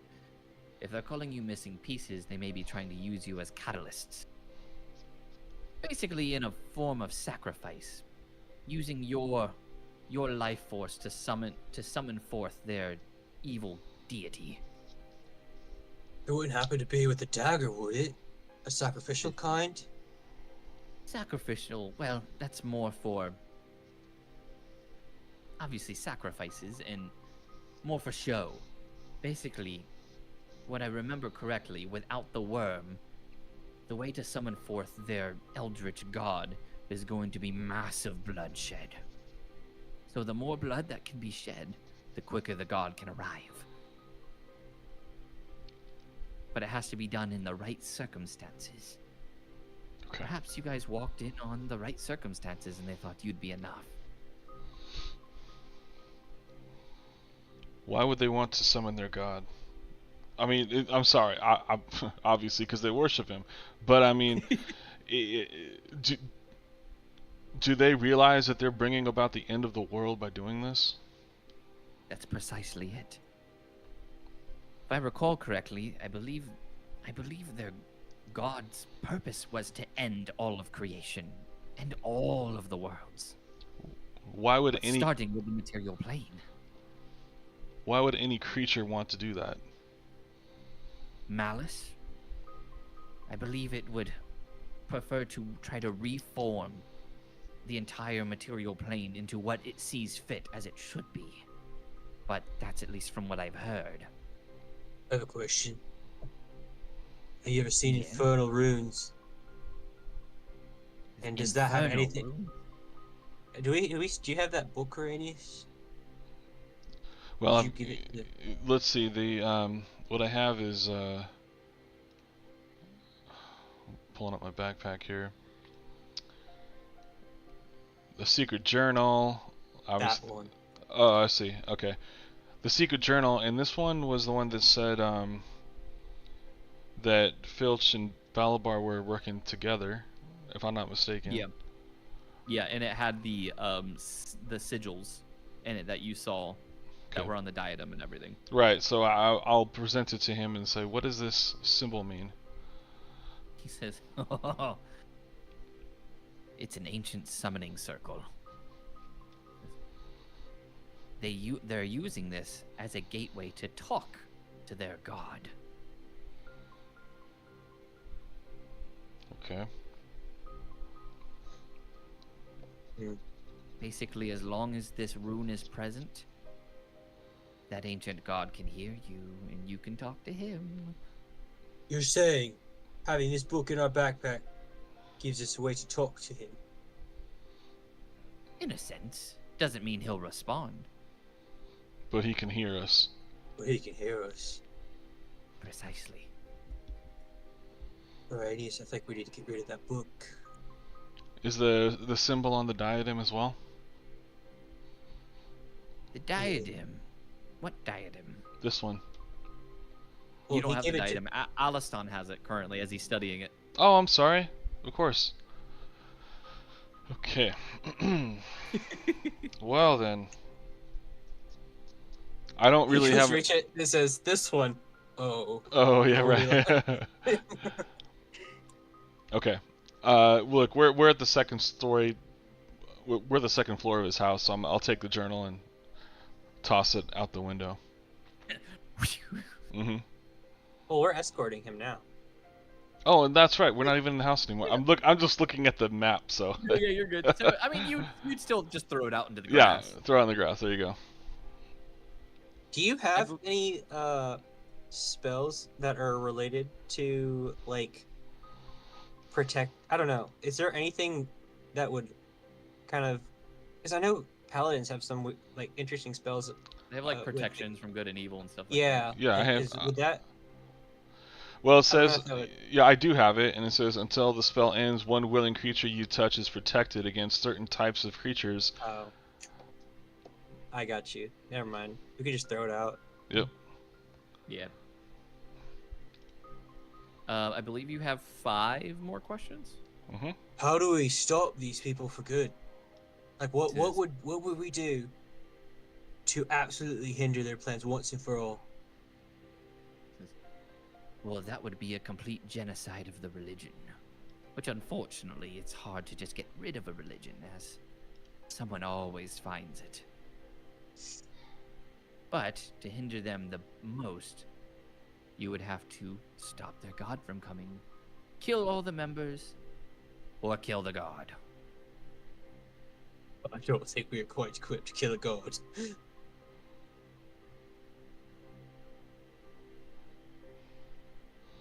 Anything else? Well, it seems pretty simple. Just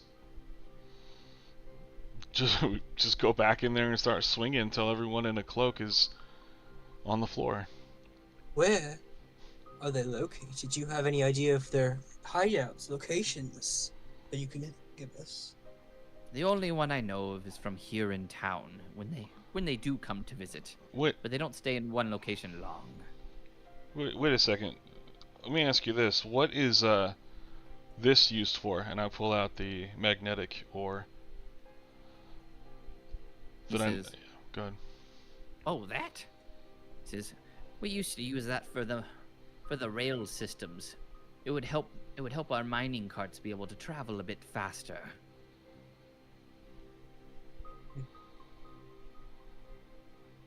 It was easier to travel through the mines as they would go uphill instead of having to push them. The system we had set up, we had large mechanical objects that would pull them instead because of these, well, strange ores. Why did you have gnomes mining gems out there? Gnome labor's cheap. What's the gems for? Is money. People Got it. like shiny things. I sell them. And then I believe you have one more question then. You can have it, Donald. I've been pretty greedy. All right. You're asking good questions, though. What is your beef with the wizard? Good What one. wizard? What's his name? Aliston, Alistan. the guy with no pants. Him? Well, you just said it right there. Every time he goes into my mine, he strips naked. I can't have that. So that was a good use for that question. That was interesting to find out. Says, well, this is the edge of town. I will say, he makes good eggs. Irenaeus would disagree strongly. Says, thank you for escorting me here. I will hopefully find haven in Free City. Though be cautious. They have eyes everywhere. And even if you were to eradicate this sect here, there are many more of them. I would say, once you get to Free City, keep on the move. Don't stay in one place more than a week. He says, oh, don't worry. I've got everything I need with me, as he taps his bag, and you can hear what sounds like oars moving around. He definitely filled his bag just with a bunch of gemstones that he's planning on selling when he gets to Free City. Is Sanctuary a concentration? Sanctuary is not concentration, is it? It's a timed spell. It is interesting. It's a bonus action, but Is it really a bonus action? it's a bonus Yes, action. it is. Wow. I didn't know that. I don't see concentration on here. Yeah, it's not concentration, but what I'm wondering what it is. Like, is it time, like hour, or 1 minute. it's 1 minute? Okay. Yeah, it's not very Never long. mind. So there wouldn't be any point on casting that on him. Mm-hmm. Well, plus I don't think it travels with him. Yeah, Sanctuary, you ward a creature. Spell doesn't protect the warded creature from area effects, such as explosions of fireball. If it Oh. makes an attack, casts a spell on an enemy, It spell just that makes affects it. an enemy, or deals damage to another creature spell. Enemy. So it just does. makes It does travel with him. I thought it was like a cone of protection in a place. Yeah. It's like like a- putting a sheet over somebody, but Okay. no one can touch them in the sheet unless they tried to like hit them first. Right. Okay. It's one of my favorites. Cleric spells in Baldur's Gate. Mm-hmm.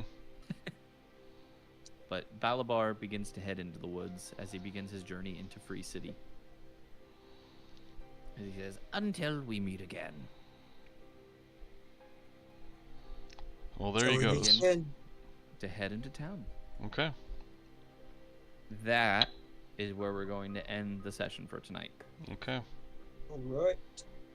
You guys got a lot of information tonight, that's for sure. Yeah.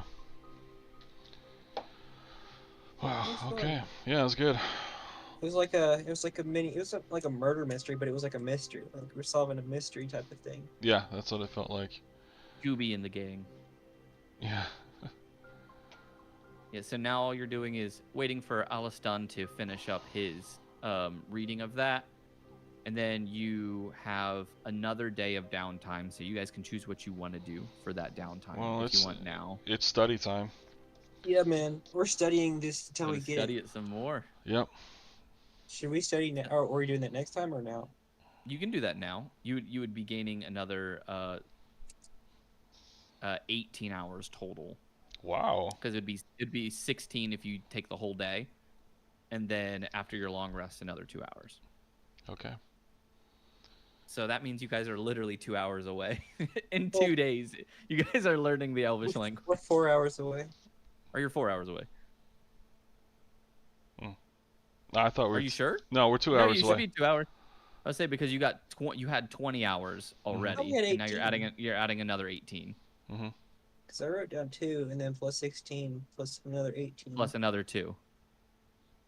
It was 18 plus 2. It wasn't 16 plus No, 2. so you had 16 already. So you first We had started off and 18 did, already. and you first started off and did 2. Okay. Then your first long rest, you did 16 plus Correct. 2 because you woke up from your long rest and did 2 hours. Yeah. Oh. So you should be at 38 of 40. Mm-hmm. I missed that one too. Mm-hmm. Yeah. Technically, I think you're only supposed to gain like after 8 hours. You're just like, oh, I got to take a break. But I'm letting this one go through because I feel like Elvish is going to be useful to you guys. Mm-hmm. Yeah, that definitely is. It's been a hindrance like twice already. Yeah. Not having. Okay. But yeah, thank you guys for coming to this session. That was definitely an interesting and a fun one. Yep. And I think next session